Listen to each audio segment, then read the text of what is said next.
Good afternoon, everyone. We're coming back now from our break, and I am happy to say that we've been able to sort out our technical issues again. This was from our provider, and our IT team has been working very, very hard with them in the background to get everything back up and going. So, huge thank you to our IT team for getting things back online for us. So, we do have another presentation that's coming up, but that is scheduled for 3 o'clock. So, we are going to move to item 7.1, which is the Dawson Harbor Heights update, and this is being presented by Catherine Doherty, our interim director of Community Growth and Infrastructure. You're good there.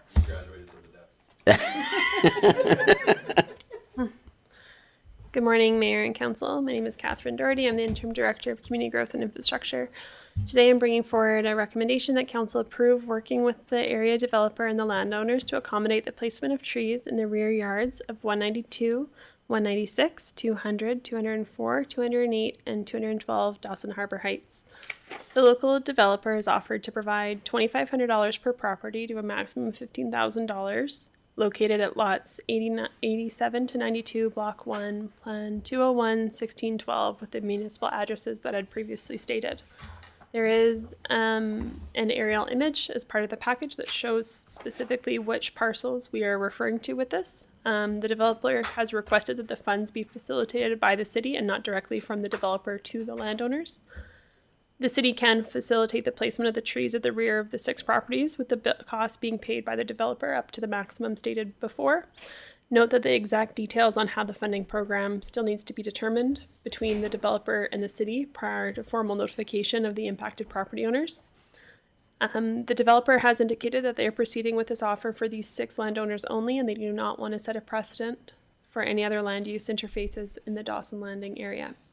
There is a potential risk that this could be viewed as precedent setting for the landowners across the city who feel that they have similar concerns. However, it's critical to note that the city's role in this is simply to facilitate the transfer of funds between the developer and the landowners, and the city administration does not view this as precedent setting. Do you have any questions? Great, thank you. The question I have with regards to this is, what will communication to these residents look like? That's a wonderful question. So at the moment, the plan will be to finalize with the developer how this is going to work. In some cases, you may be aware that developers often offer kind of a stipend to new homes to provide different types of things. So we need to work out with them the specific details, but we wanted to provide the update to council and to, I guess, all residents that this issue has been considered. We have a path forward, and there still just needs to be some fine details working out. But what we understand is that the developer would like to provide the funds to the city to distribute them to the residents, and or help use those funds, and we could do that. So we need to sort out kind of what that looks like. But once it's formalized, we'll reach out to all 6 of these residents specifically and let them know the path forward. And do we have a timeline at all? At the moment, I do not. Okay, thank you. Any other questions from council with regards to this matter? Councillor Grant. Thank you, Mayor. Within the implication that says that the city will facilitate, does that mean we're planting trees or we're just helping the process? Those are the details to be determined. Councillor Wojciechowski. Thank you, Mayor Dean. I'd similar question to Councillor Grant through our mayor to Mrs. Doherty. We want to, this has been an ongoing issue with some of the residents that live along that corridor. And money solves a lot of problems, but trees probably solve them better. So how do we ensure that the money is used to solve the problem for all of the residents now and the future? I don't know if we can, but... Yes, so the intention here is that those trees would be planted on private property. Mm-hmm. So once we go through this process and help facilitate, and again, the TBD items need to get addressed. Once those trees are planted on private property, the city has no more stance on this. We wouldn't be taking care of them. We would not be maintaining them. We can't control somebody eventually one day deciding they don't like that tree and replacing it or cutting it down. Our bylaw, our land use bylaw, only has statements towards what's required for trees or shrubbery in the front of a Yeah, no, property, not the back. thank you. My question wasn't about that specifically. Obviously, what they plant will help the visibility for themselves and for future residents. You know, while, you know, I understand the developers giving those residents a certain amount of money, certain residents that they may not see it as a problem may just plant shrubs or take the money and do nothing. Whereas the problem actually is we want columnar aspens, not globe spruces. No, sorry. Mr. Eddy? Yeah, sorry if I may, just for clarity to Councillor Worzanowski, nobody's giving anybody money. They're giving money up to that to buy and plant the trees. Okay. So if a resident were to say, I don't want any of that, then there might be zero spent on their property. So yeah, just for clarity, we're not just transferring them any kind of cash. Any other questions? Any other questions from council with regards to this? Okay, I just wanted to say thank you very much for the work that's been done on this. I want to say thank you to the developer for being willing to do this. And yeah, I absolutely understand and want to reiterate the point from administration. This is not precedent setting. This has to do with the developer was willing to assist on a situation that had happened in the past. I also am confident that as people start to see the finalized version of our MDP and the work that our planning team with our consultants have done on that, is that this particular is a unique situation, and that I believe that our administration has done a phenomenal job addressing this in how they're going to be addressing this moving forward with our new MDP and how the setbacks are going to work and all of those sorts of things. So I see this as two wins. One, again, thank you to the developer and to administration for the work that you've done in setting this up. The second piece goes to the work that our administration has done in that upon reviewing what had happened here and those sorts of things, the recommendations and the work that they came back with to council for our new MDP will hopefully continue to address this in the future. So kudos to our administration on a great job done in addressing this issue. With that, I believe we just have a motion to accept for information. No, this says that we're approving working with the area developer. Correct? Great, thank you. Sorry, just for clarity, we need to do that because we're facilitating the transfer of the funds. Great, thank you. To a budget item. Okay, can I have a councillor make the following motion, please? Councillor Schindler. I move that the Governance and Priorities Committee approve working with the area developer and the landowners to accommodate the placement of trees in the rear yards of 192 Dawson Harbor Heights, 196 Dawson Harbor Heights, 200 Dawson Harbor Heights, 204 Dawson Harbor Heights, 208 Dawson Harbor Heights, and 212 Dawson Harbor Heights. Great, thank you. Any other comments, questions from council? Are we back online now fully? Like, can I just call for the vote? Okay, I believe we can enter the meeting and I will call for the vote.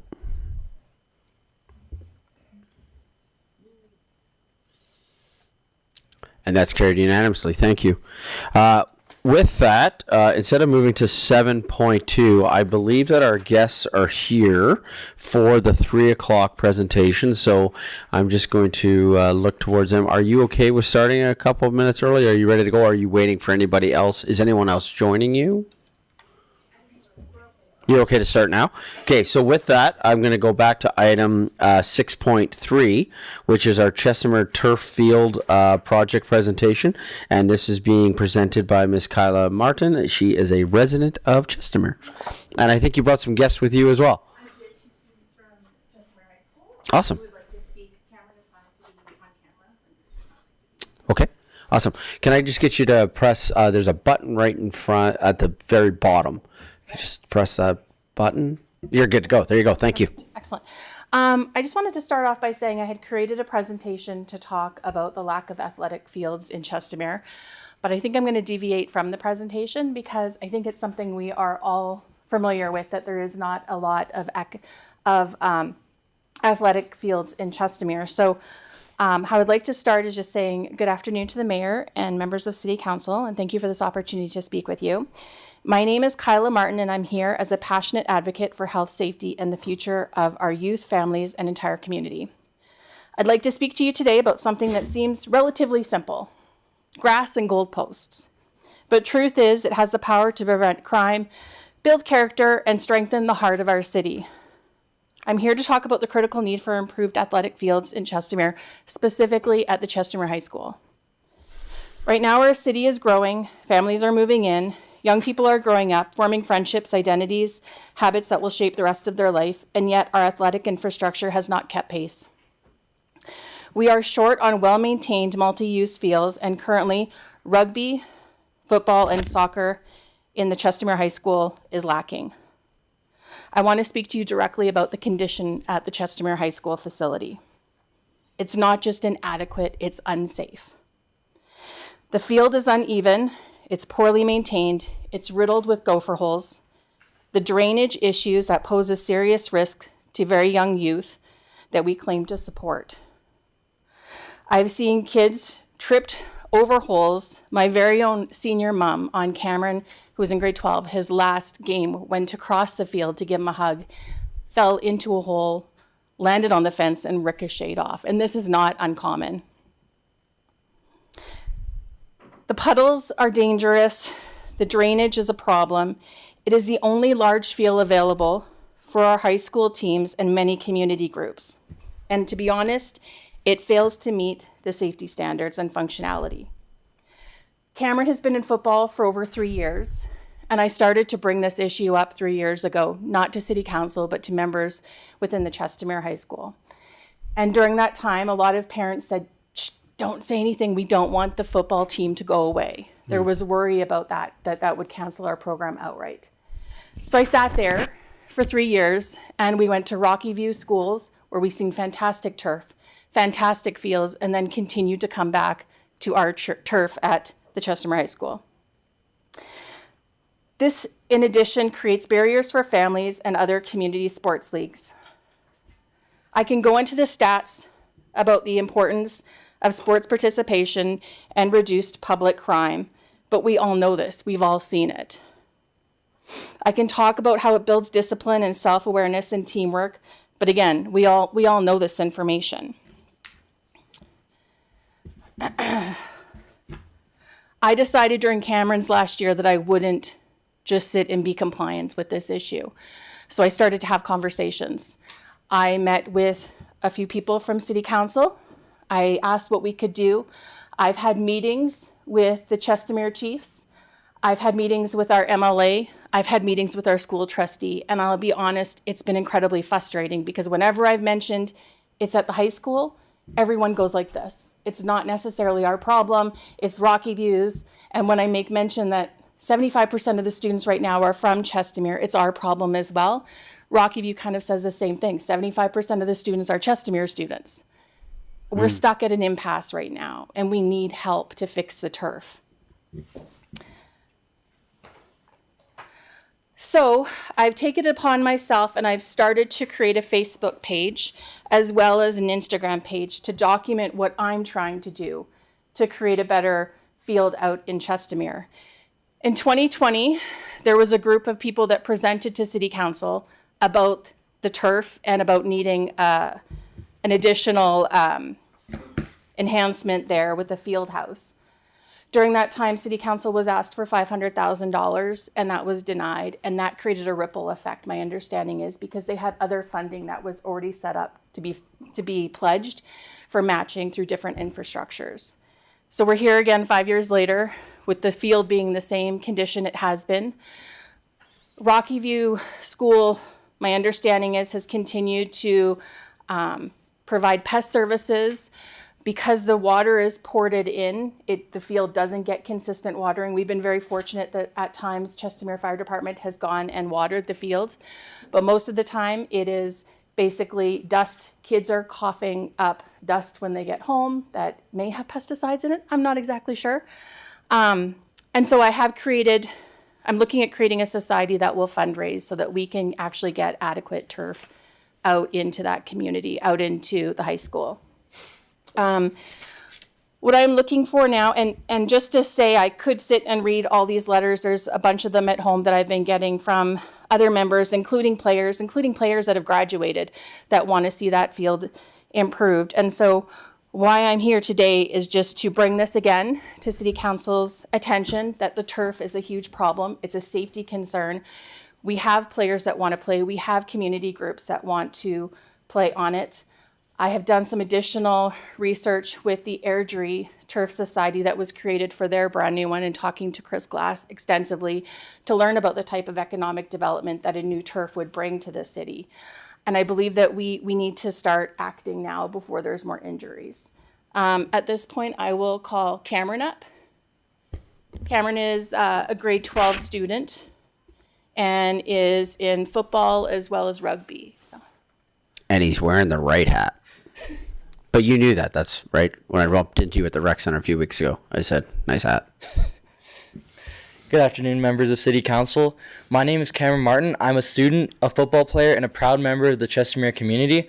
I'm here today because I care deeply about the future of athletics in our city, and more importantly, the safety and well-being and opportunities that we provide the youth of who this community will become.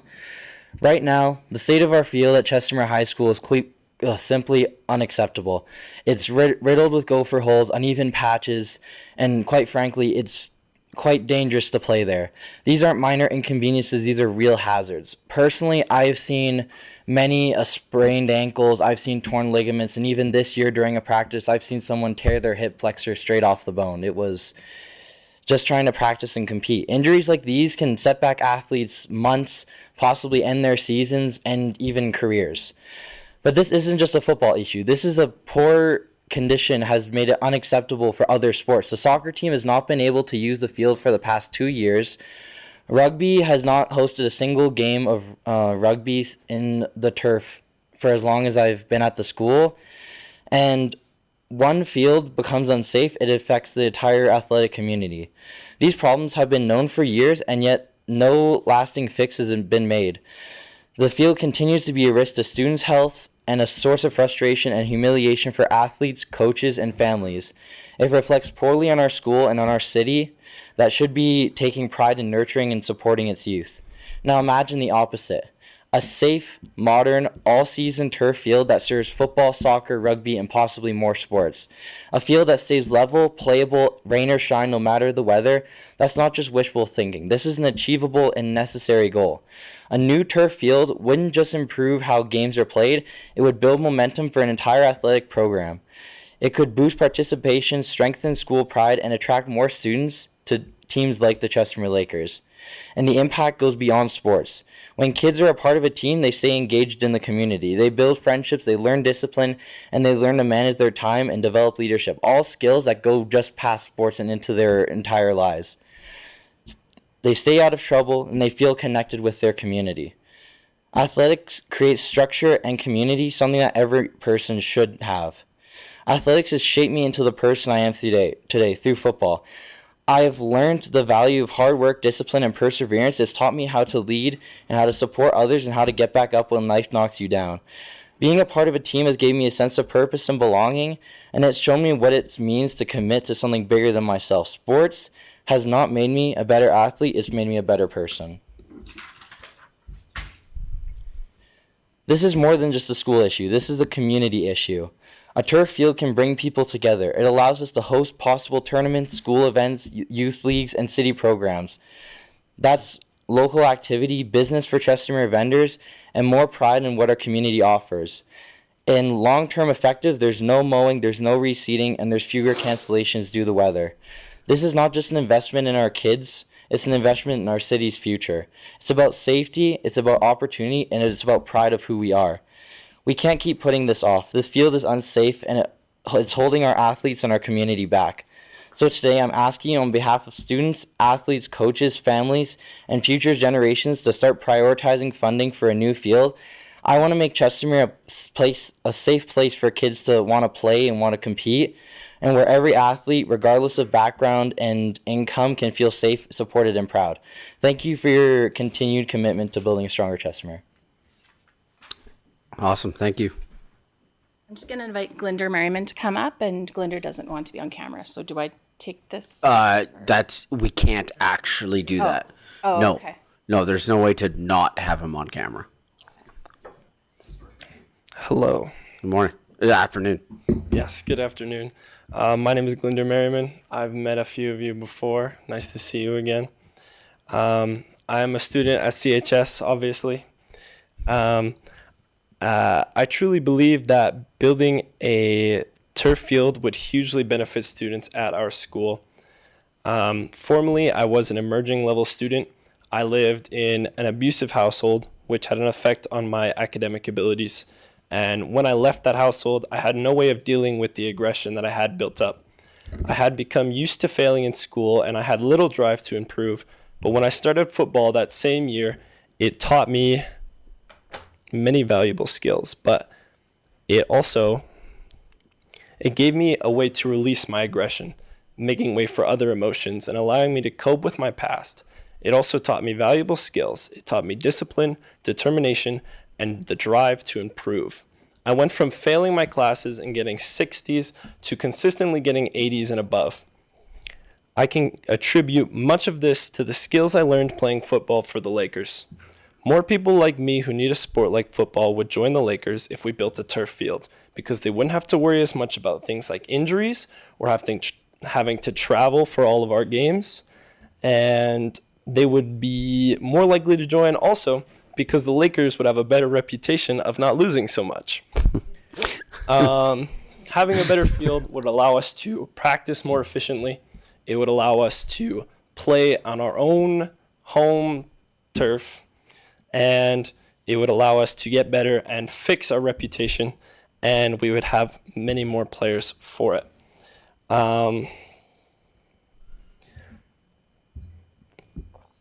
More sports and more games would be held at CHS, and more people would support our teams. This would also bring more attention to the sports department as a whole, and therefore more funding. Having the extra support and funding would make football and other sports more accessible for students like me who for a time were unable to afford sports fees but needed sports the most. In short, football teaches valuable skills and provides a safe place for students to use their aggression, but also to grow and to build their skills and learn things that they need for their lives. And that's about it for me. Awesome. Thank you so much. Appreciate it. So just in closing, I just wanted to say thank you so much for your time. And again, we are looking for solutions. We definitely want to collaborate. We've had a number of meetings, and we're just looking for City Council to provide the next step. I understand, that a new rec center is definitely on the way, but that's years out, and this is an imperative need that we have right now for the safety of our students. So thank you. Great. Thank you. Council, I'm wondering, I'd like to open up for discussion within, but also perhaps if you have, if they're comfortable with it, a question for any of our presenters in terms of anything that we've heard today. So either opening it up for an internal discussion or a question to administration or to our presenters. Deputy Mayor Sambo.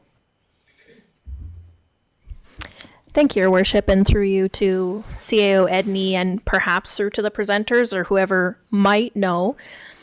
First of all, wonderful presentation and absolutely fantastic advocacy. That's top notch, you guys. That's awesome. You mentioned that I believe it was back in 2020 there was some matching funding available. If that wasn't spent, I imagine that's gone back to wherever it was. But do you have any more information about what that was or... Yeah, so the original group had gathered, I don't recall off the top of my head how much money they had collected through their own donation drive. I believe it was just over $100,000. And it was through places like the Chestermere Chiefs. The high school was willing to put up money at that point in time. But it was going to be a matching government grant, I believe, with the municipality. And then also there's a federal grant that's available through the matching. And their goal, I believe, was $3.5 million at that time. That account, after meeting with the principal and the vice principal, that account has been dissolved, and there was some donors that received their money back, and other money from that specific pot went into enhancements. I believe it was the scoreboard and maybe bleachers at the time. Okay. Councilor Worzanowski. Thank you, Mayor Dean, and through our chair, I just want to say, I'm proud of you, young men, for coming up here. It's a brave thing to do. Not only to be in a public session with people who are in public office, but I also want to share that there's no life lesson like playing on a team. Whether you're on the team, whether you're a parent, whether you're supporting that community. And I'm really proud to say that that's something that I'm glad to see that both of you young men have learned, and keep spreading that, and play sport until the day you die. Whatever that sport is, when you turn 80 and end up playing pickleball with your geriatric buddies, keep doing it, because there's no life lesson like it. You can't learn it anywhere else. So well done for coming up here. What are you saying about pickleball? I don't play it. I don't play pickleball. I'm just giving you an out. No, that was Thanks for coming, guys. Your peers should be proud of you. Absolutely. Fully concur with everything you just said, Councilor Worzanowski, except for I'm still trying to figure out the pickleball. Councilor Grant. Thank you, Mayor Dean. Through your chair to our presenters, thanks for coming today. It's fantastic. I am very well aware of the need, having been a Chestermere High School athlete as well. I've played on the field. We used to call it the Rock back in the day, and I'm sure it's still largely the same, and it's because it was full of rocks at that time. It wasn't fun then, and I'm sure it's not fun now. So you're completely right. As being chair of the Mayor's Task Force for Recreation, we are keenly aware of the lack of fields in Chestermere, and it is a problem for us. So we are looking at it, and we do want to fix it, and I'm very interested to see how this develops and where it goes. And you definitely have my support, and I would like to suggest that maybe the committee looks at some of this work to see what we can do to help to support it along. So I don't really have any concrete answers for you, but I know the problem. I feel the problem. Sports is a big thing for me, and I know what it brings to youth, and it did a lot for me, so I'm sure it'll do a lot for you. And I appreciate you coming today. So I don't know if we're going to get to a motion. We're probably not motioning anything today, but... Oh, I have some ideas. Oh, well, even better. The mayor has some motions, which is always good. I do. So I'm excited to hear what the motions are that the mayor has, and anything with athletics in the city gets my support. So I'm here to help if you need it. Yeah, so I'd like to play that card if I may. A suggestion I would like to make. So, unfortunately, much of what you said is right. In that the challenge that we face is that Chestermere High School is not within the boundary of the city of Chestermere. That's a concern. However, that doesn't mean, and I do believe that that does not mean that we should do nothing. So a recommendation I would like to make to council and to our presenters, if you're comfortable with this, I think that the city of Chestermere, this may not sound like a big thing, but in the political world it is, I think we should write a letter of concern to Rocky View Schools outlining this concern. And what I would like to do is I'd like to get a copy of what you guys said, and I would like to include comments from our presenters. So I would like council to support a motion for the mayor to write a letter to Rocky View Schools, including information from the presentation today, and having direct quotes from our presenters, and write a letter to Rocky View Schools highlighting this concern. I get the fact that they are going to be aware, but I also do believe that our council has done a lot of really good work in repairing and developing a strong relationship with Rocky View Schools, and I see this as the start of that conversation, because I do think that we should at least have that as a start. I am also wondering, Councillor Grant, to your point, I don't think my second idea needs a motion, and you've already kind of said it. I think it would be great for your group and any letters and things that you have for that to be provided to the Mayor's Task Force of Recreation, and perhaps that task force comes back with some recommendations for council to vote on, because that's what our committees are to do. And so to have some things come back from the committee. Again, I guess what I would say is, while the property on which our residents participate in an activity is not necessarily within our boundary, these are our residents, and we have been elected to represent our residents. That is what we do. These are the people that we are elected to represent, and I do think it's an incumbent upon us to figure out ways to represent them. So those are my two suggestions. Also, a really quick update. Subsequent to this, another group has reached out about looking at some fundraising efforts, and so one of the things that I'm wondering if we can do is, to administration, is there a way that we can look at assisting and providing guidance for, I don't know how this would work, perhaps it could come out of the task force for not-for-profits, but creating a Friends of Foundation to help start with fundraising efforts, to restart that. One of the things, I hope you don't mind my sharing, that Ms. Martin has shared with me is she gets the fact that her child is about to graduate and those sorts of things, but she's not going anywhere on this. And I do think that it would be good for us to find some ways. So those are my three quick suggestions, is that we make a motion for the letter to write, for the mayor to write a letter to Rocky View Schools and perhaps a letter to Rocky View County. This is right. I am willing to venture a guess, council, that if we learned of a condition of a field such as this one is, and that was inside of our municipality, we may have a certain kind of response. And so perhaps part of this too is writing a letter of concern to Rocky View County as well. This is in their jurisdiction. So that one I just thought of. So maybe there's two letters. I think they are different. Third suggestion would be to have our Mayor's Task Force for Recreation represented on council by Councillor Grant, Councillor Narayan, and Deputy Mayor Sambo.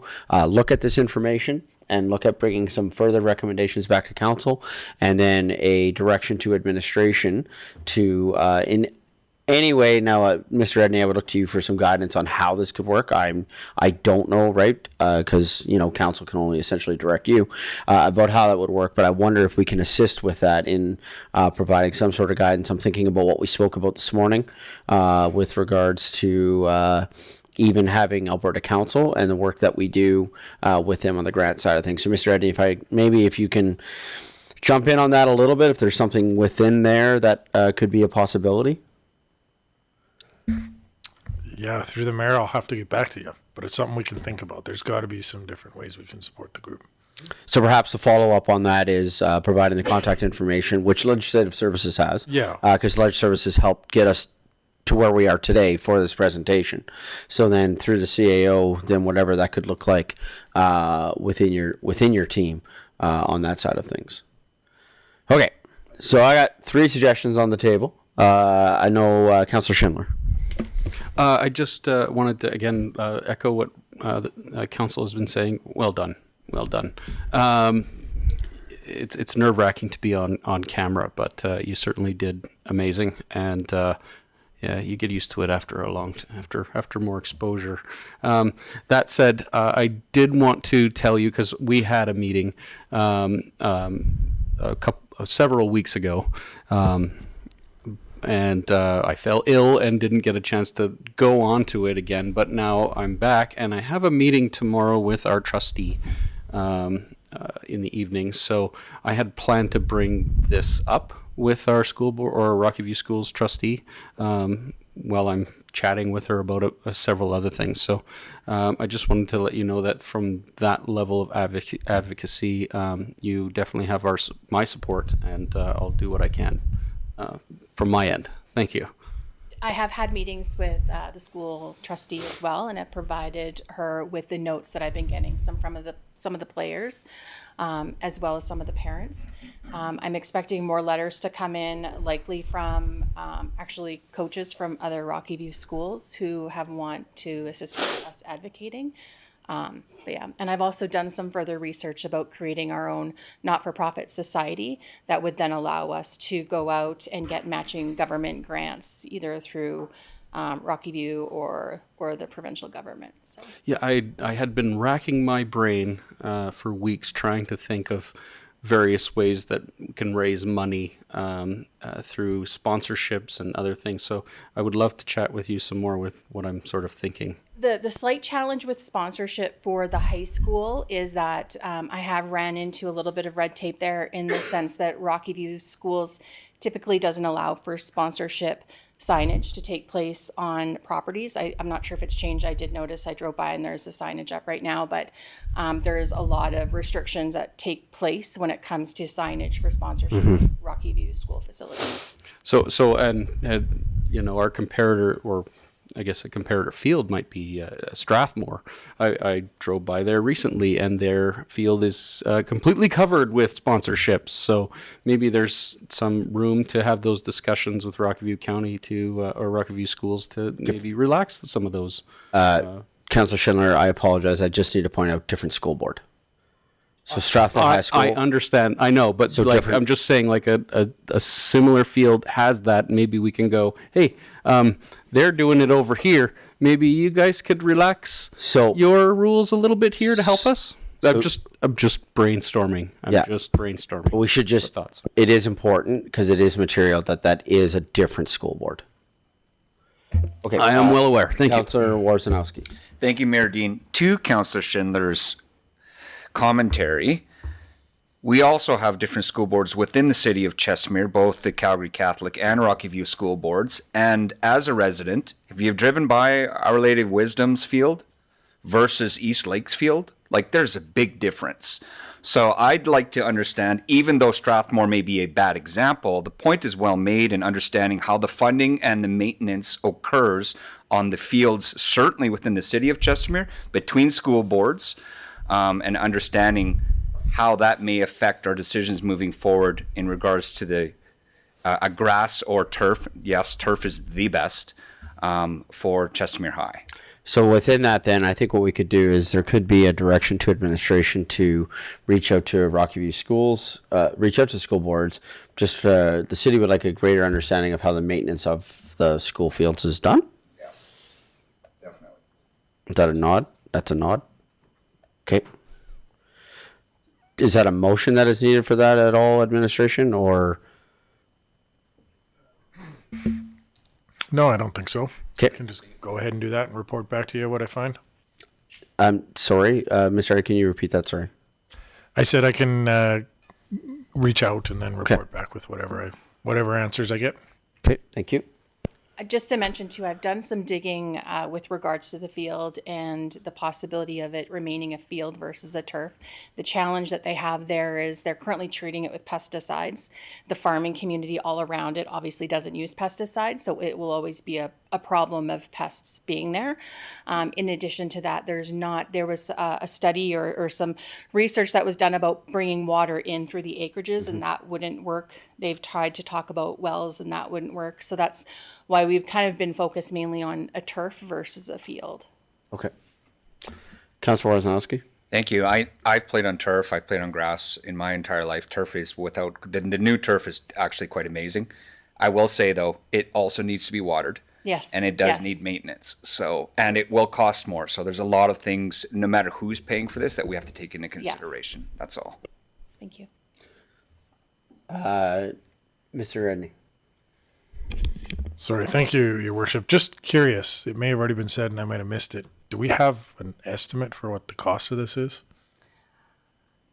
Not overly. So I have been talking to Coach Chris Glass and Airdrie, so I know approximately how much theirs cost. I think it went slightly over. The challenge is the presentation that took place in 2020 was for a field house as well. So there hasn't necessarily been an updated cost. I would think too, with what's happening in the state of the economy, that the price has probably gone up as well. The goal originally, when I was looking at it, was 3.5 million for a turf. Okay. Councilor Wojciechowski? Yes, thank you, Mayor Dean. Just in response to that, when we were at AB Muni's in October during the trade show, we were asking about the cost of just a turf field, a football, Yep. a football size. You're looking at about 5, today's price. Okay. Okay. So, so let's test Mayor Dean's ideas to see if we can get majority support on those. So, Josh, I'm going to look to you, and I have the Governance Committee authorized the mayor to write a letter of concern to Rocky View regarding the. I think that captures it. Do I have a counselor that would be comfortable making this motion? Counselor Schindler. I move that the Governance and Priorities Committee authorize the mayor to write a letter of concern to Rocky View County regarding the turf at Chestermere High School. Okay. Comments, questions, concerns? Councilor Wojciechowski? Thank you, Mayor Dean. Just a friendly that I'd suggest to Councillor Schindler. It's not a turf. I guess it could be considered as turf, but I would just leave it as field. Regarding the field. The field. Yeah. That's fair. Sports field. Yeah. Because in the urban dictionary, turf and grass are different things. Fair Even point. though you go to Europe, they might call it turf, even though it's grass. Right. Okay. I accept that. Okay, we're good? Yep. Okay. Looking to administration, we're good? Okay. Sorry? Yeah, he did it as a friendly amendment, so you can go ahead and vote on it. And overall, okay. Any other comments, questions from council with regards to the motion? Okay. Call for the vote.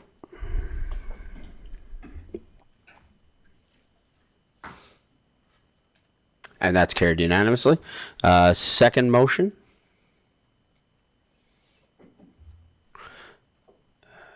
So we touched sports field, but we and we can get rid of county because we just did Rocky View County.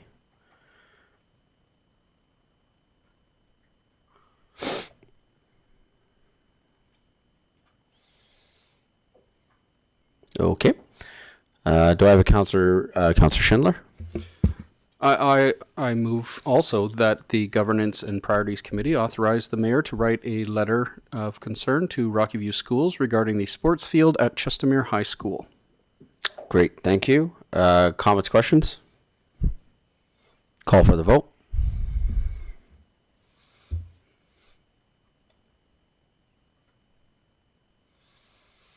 Great, thank you. On the other suggestions then is that I don't believe that we need motions on the other two. Councillor Grant, if it works with you, what I will do is I will connect the councillors from the rec committee.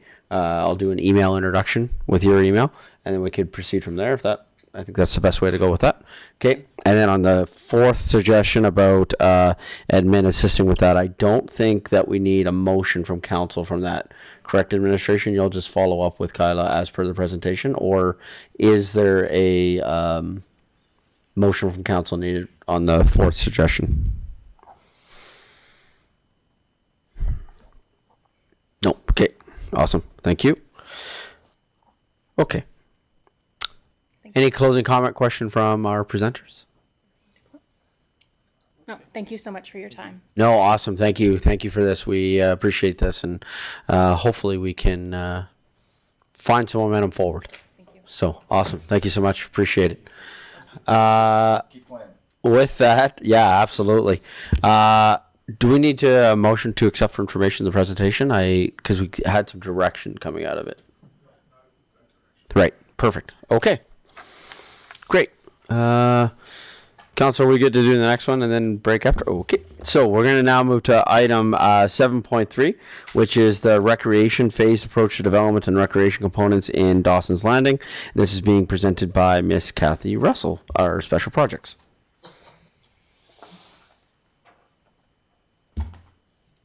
Oh, I'm sorry. Nope, I put the check mark in the wrong spot. I apologize. I'm going to go backwards. I see what I did. We're going to policy 856, which is our grant adjudication committee, which is being presented by Ms. Ruby Barr, our manager of community support services, who I believe I have now created a complex in by just skipping right over her entire presentation. It's okay. I'm going to contest for a pet alligator. Well played. Well, that was well played. Yeah, that was very well played. Hi, everyone. Mayor and Council. So, as Mayor Dean mentioned, my name is Ruby Brar, Manager of Community Services. I'm here to just present the updates to the grant adjudication policy, policy number 856. So, recommendations to the Governance and Priorities Committee is that the Governance and Priorities Committee accept the new changes in policy 856, the Grant Adjudication Committee for information. So just to go over some more information, as I presented last on April 8th, was that the community services team had conducted extensive research and consultation with administration, the grant adjudication committee, council, and community groups to update the city grants program. Consequently, several adjustments and changes have been proposed to the GAC policy and its corresponding processes to accommodate these recommendations. So administration presented these policy changes in the at the regular meeting of council on April 8th, 2025. And following feedback during this meeting, additional recommendations have been incorporated. So I think it was specifically in sections 1 and 2 under responsibilities that we had looked at providing edits for, that we've done so. I would just love feedback, further feedback on that, and I can answer some further questions that came up last time in regards to marketing or promoting the changes to the policy, and just on the advocacy pieces as well. Yeah, I apologize. I meant to, and I just did not get the opportunity to do so. So my first question is actually through our CEO to Legislative Services. I believe, if I'm recalling this correctly, that in our committee bylaw, we talk about the fact that committees make recommendations but do not have decision-making authority. So if in this committee we give them decision-making authority and they come with it as a report for information, is there an exemption or any kind of a change that we're going to need to make to our actual committee bylaw? And I do apologize. I didn't get a chance to go back and actually look at it, but I do believe I am correct on this in that within our bylaw, we talk about the fact that they do not have decision-making authority. Am I going to... I see nodding, but I need someone... Okay, thank you, Mr. Edney. Yeah, through the mayor, I believe you're correct. We will have to take that offline and look. If council does want to go in this direction with this, we will likely need to make updates to our committee bylaw with an exemption for this particular committee.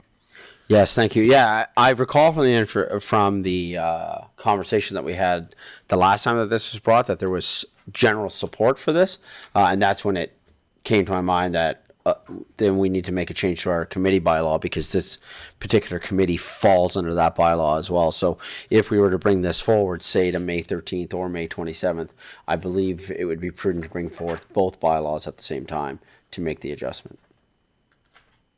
Yeah, and through the mayor, if I may suggest, given May 13th, the deadline is like a day away for us to do the agenda package, we would push this to the 27th so we could make changes to both at the same time.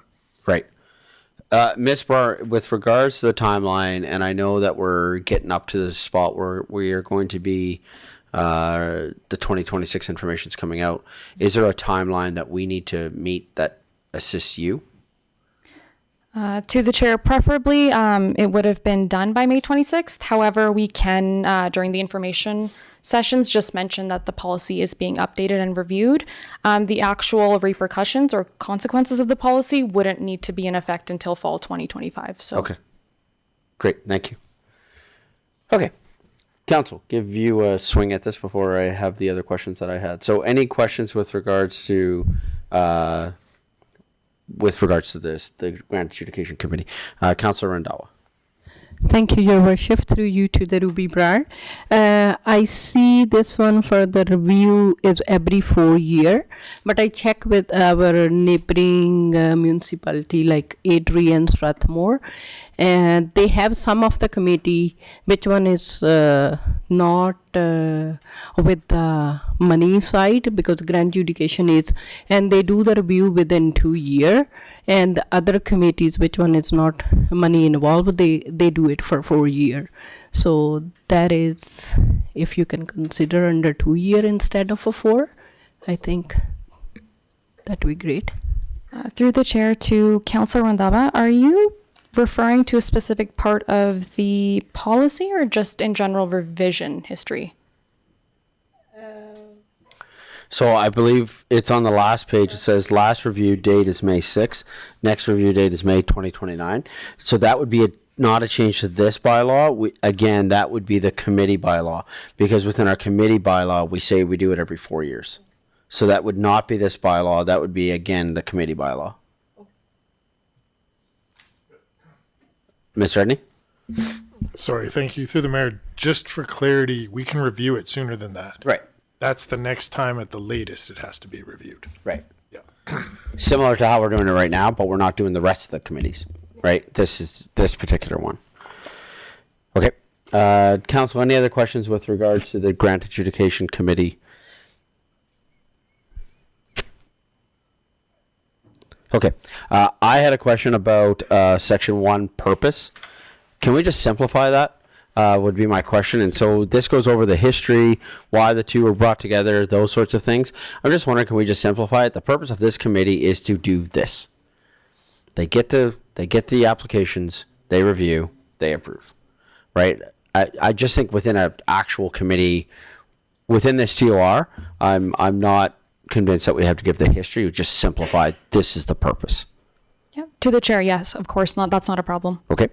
The second question I had was provide their recommendations as received. Okay, sorry. Under responsibilities 1I, it says provide their recommendations for the awarding of the grants to council. So for information. So if they're providing a recommendation, to me that would be contradictory to an RFI. They're providing their decision.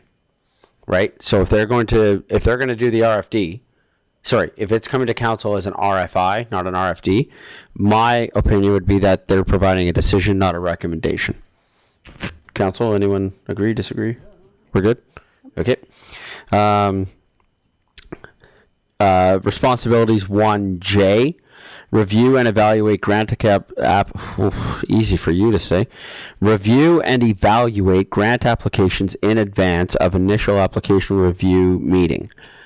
All, because my understanding right now is that the grant adjudication committee doesn't necessarily see all applications. That there's a vetting process that happens with staff beforehand. Is that correct? Yes, that's correct. So are they going to see all or not see all? Because this implies that the committee is going to see all applications.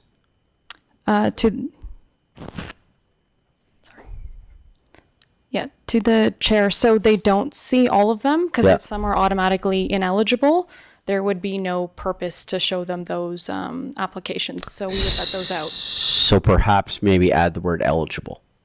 Okay. Do you see what I'm saying, right? Because this kind of implies that anybody who applies, they're going to see that, and we all know that to not be true. Okay, awesome. Thank you.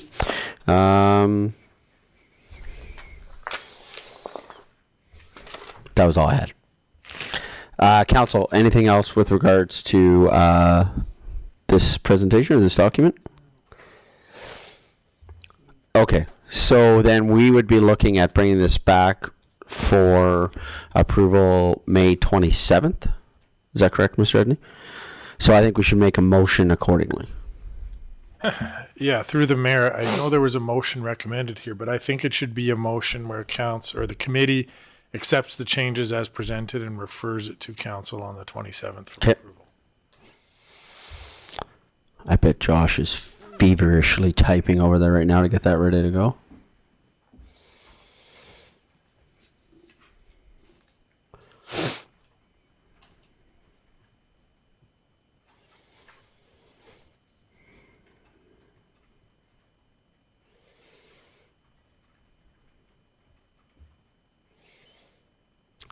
Awesome. Council, does this motion work for everybody? Okay. Can I have a councillor make the following motion, please? Deputy Mayor Sambo. Thank you, Your Worship. I move that the Governance and Priorities Committee accept the new changes in policy number 856, Grant Adjudication Committee, as presented, and direct administration to bring it back to the May 27th, 2025 regular meeting of Council. Great, thank you. Comments, questions from council? Call for the vote.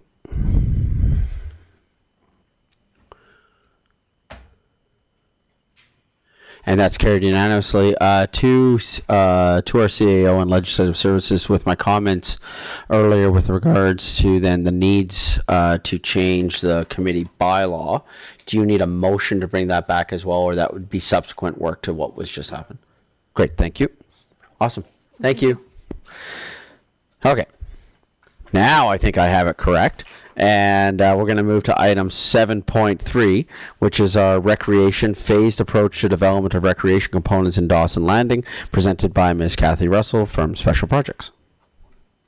Thank you. Good afternoon, Your Worship. Please note. There you go. All right, thank you. Please note that all of my comments shall be made through the CAO to all members of council and the mayor. Today, my presentation is on behalf of the Mayor's Task Force for Recreation subcommittee members. The group has done tremendous work, and they had substantive discussions about recreation amenities, particularly as it pertains to priorities for the future. The subcommittee members are Chair Councillor Grant, thank you for all of your hard work, Councillor Narayan, Councillor Sambo, and 4 community members, Jody Bell, Mariska Boyens, Eric Vanden Einden, and Vicky Schneider, and myself as staff. I should get can you put the PowerPoint presentation on, Josh? Or should I? Okay, thank you. So the presentation is really providing an overview of the committee's work, what prioritized amenities are, and an explanation, thank you, of the multi-phase facility development approach that they took.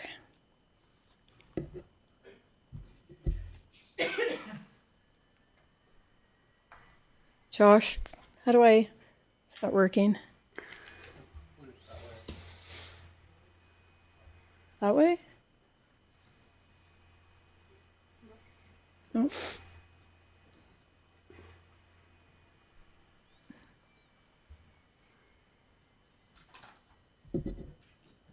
working.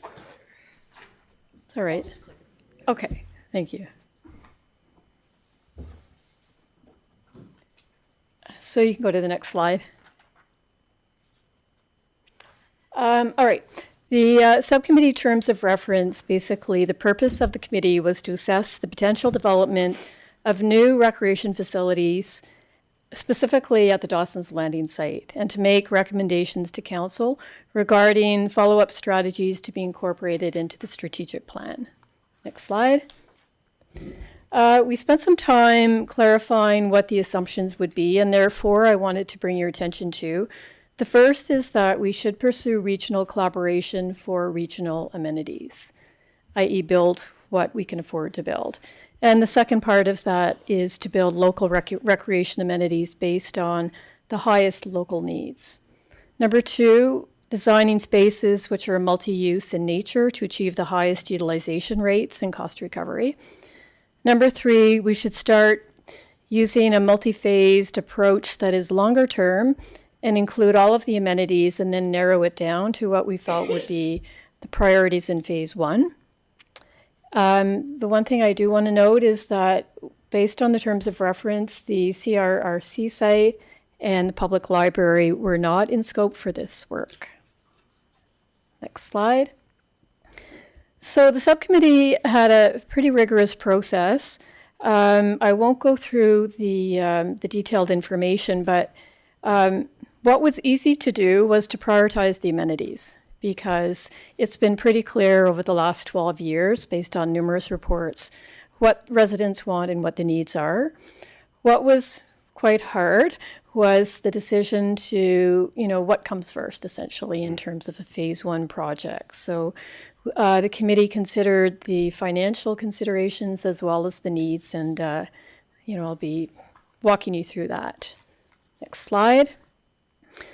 Next slide, please. So as a reminder, in the 2025 capital budget, we've allocated almost $400,000 for planning and design. In the 2026 capital plan, the full amount of $45.5 million is included. And of that total, $28.5 million will ultimately be paid back through development levies. Next slide. The levy currently has 2 phases in the model, both of which include the cost of land. The cost estimates are based on the previous Civic Center project from 2021. So we do need to develop a third-party report that supports a new project. Next slide. This slide shows the phase 1 percentage breakdown with respect to different shares. So the municipal share, the developer share beyond the 25-year window, and any third-party share. So different sources may affect the percentages. So far, the city has collected $12.27 million by the end of 2024, and anticipated receipts for the next 2 years are estimated to be in the neighborhood of $5 million.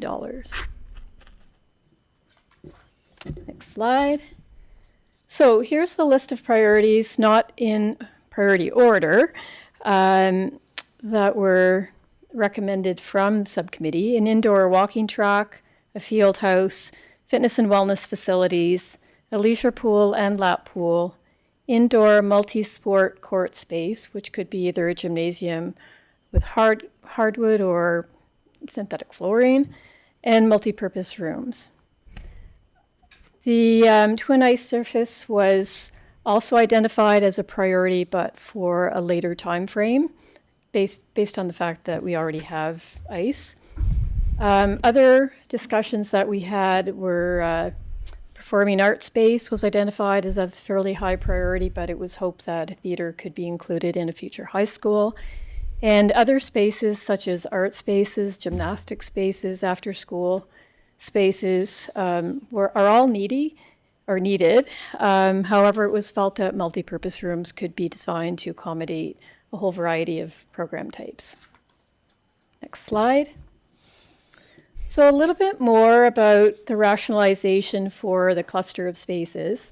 Regarding health and wellness, these spaces address very broad-based needs and really address a lot of different community needs. All of the comparable community benchmarks have these spaces at a municipal level, partly because they build resiliency by serving underrepresented groups and people who have barriers to participation, whether it's economic or travel restrictions or whatever it may be. The other point is that these spaces can accommodate from babies to seniors, so it's a wide demographic group that it can serve, and they have high utilization rates and typically good positive cost recovery. Aquatics was also identified as an important element. In addition to the health and wellness benefits, aquatic spaces will serve not only swimming lesson needs and aquatic leisure needs, but also teaching water life safety skills. As a lake community, it's quite important that we teach families and kids about drowning prevention and water safety behaviors around our beaches and lakes. The other point is that unlike some amenities like rinks, field houses, dance, gymnastic studios, these are often built by the private sector or nonprofit sector, whereas pools tend not to be built by other sectors, partly because of the high cost of operations. Next slide. A field house will also serve local sport groups 12 months of the year, especially as climate changes happen and we have smoky summers and a variety of inclement weather. On a regional level, there is a pressing need, and as evidenced by the young people who presented, definitely there's a need for indoor and outdoor turf fields or grass field. All comparable benchmark communities have community-size field houses. I should note that the FIFA-size field houses tend not to be built until populations are at around 150,000 people. In fact, the standard in Calgary at the moment is one field house for 250,000 people.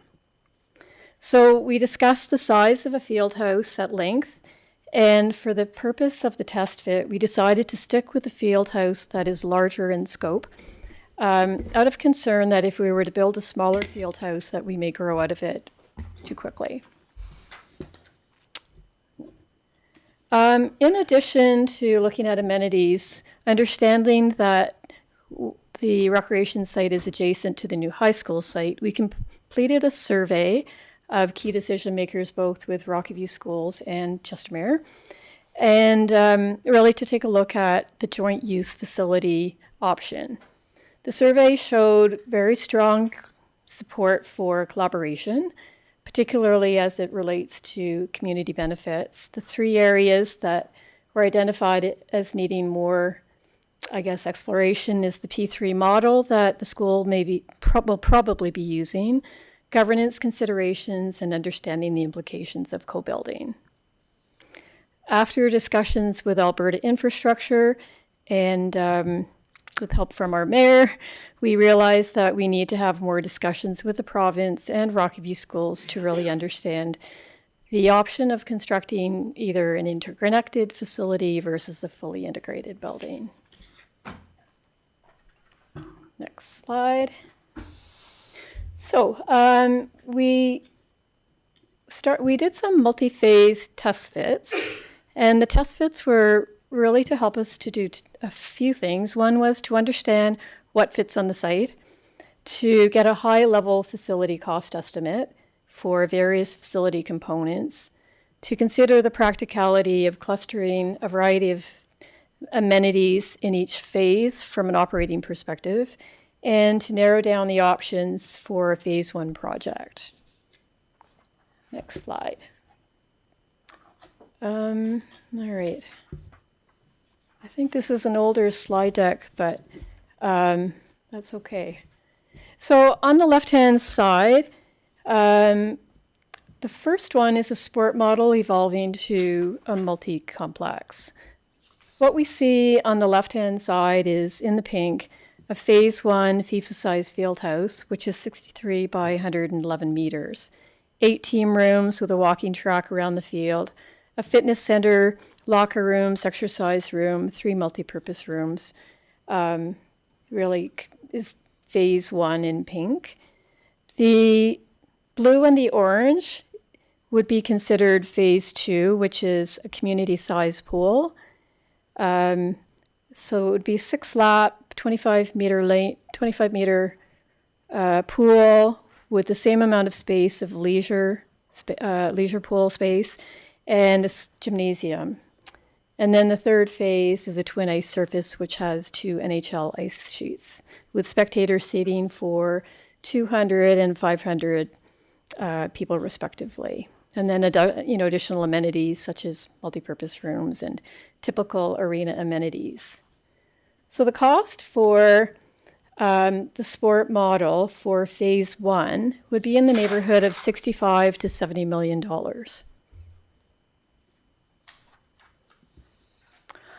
The second model that we looked at was the community aquatics model evolving to a multiplex. Very similar in terms of the ultimate build out, but there are a couple of key differences. One is in the first phase, it starts with aquatics and fitness, as well as a gymnasium, whereas the gymnasium was in phase two in the first option. In this case, the field house, you'll notice, is smaller. So rather than a field house that would accommodate 11 on 11, it would accommodate a 9 on 9. So as an example, so the space that was used in this situation was 50 meters by 80 meters. We also talked about the fact that The land would accommodate sizing up a field house if we wanted to have a larger fee-for-size field house. So it really is just a concept at the moment to get a better understanding of what fits on the site, what's kind of, are we in the range in terms of cost estimates, and what would be compatible, complementary to a new high school. Phase 3 is the same with a Twin Ice Arena. So the estimated phase 1 capital cost estimate for this scenario is 60 to 65 million. And I should note that in each of these situations, these cost estimates are plus or minus 25%. So that's a pretty big range, you know, and it just gives us a fairly rough number for us to understand, you know, how far away are we from the current budget. All right. So as I mentioned earlier, the most challenging decision for the subcommittee was to decide on a phase 1 model because all of the amenities have merit and they're all needed. There's no doubt about it. They all have a positive impact on our families and children and adults and a whole variety of, you know, Chestermere would truly benefit from any of them. Both phases currently exceed the capital budget that we have. Both phase 1 projects would have an impact on the tax base with respect to new operating costs. A larger field house would meet the local grassroots needs for sport as well as regional competitive sport. But the optimization rates would be probably lower unless we had regional usage on top of local use. Community aquatics model meets the local community needs. It serves the broadest base population, especially as it relates to swimming and life-saving skills. The population growth in Chestermere supports the justification for a pool, and the health and wellness spaces would be important to be included to facilitate a strong operating model. I should note that very few municipalities are building standalone pools. They just aren't as cost-effective. The other point is that as our population grows, our residents will put more pressure on neighboring pools, probably requiring some sort of intermunicipal agreement or user fee that may emerge over time just because Chestermere isn't providing that amenity. Okay. Can you go forward, Josh? Keep going. Yep, keep going. Keep going.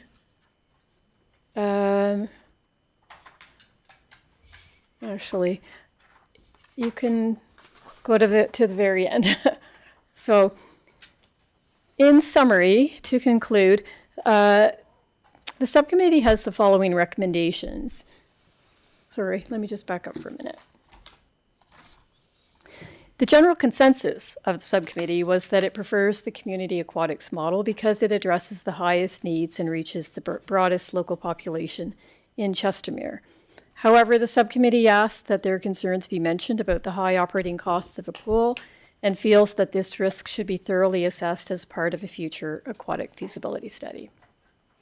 So to conclude, the subcommittee has the following recommendations: to continue to explore the construction of a new recreation center at Dawson's Landing for phase 1 project. The community aquatics model is the preferred option for phase 1. However, a new pool represents significant financial risks for the city in terms of operating costs, so the subcommittee recommends that should council accept this recommendation, that a feasibility study be completed. The project capital costs exceed the city's current budget. The subcommittee recommends that the city develop a funding plan, which includes the exploration of external funding sources and a contingency plan, and to continue discussions with Rocky View Schools and the province to confirm the province's procurement and ownership requirements for an interconnected municipal school building.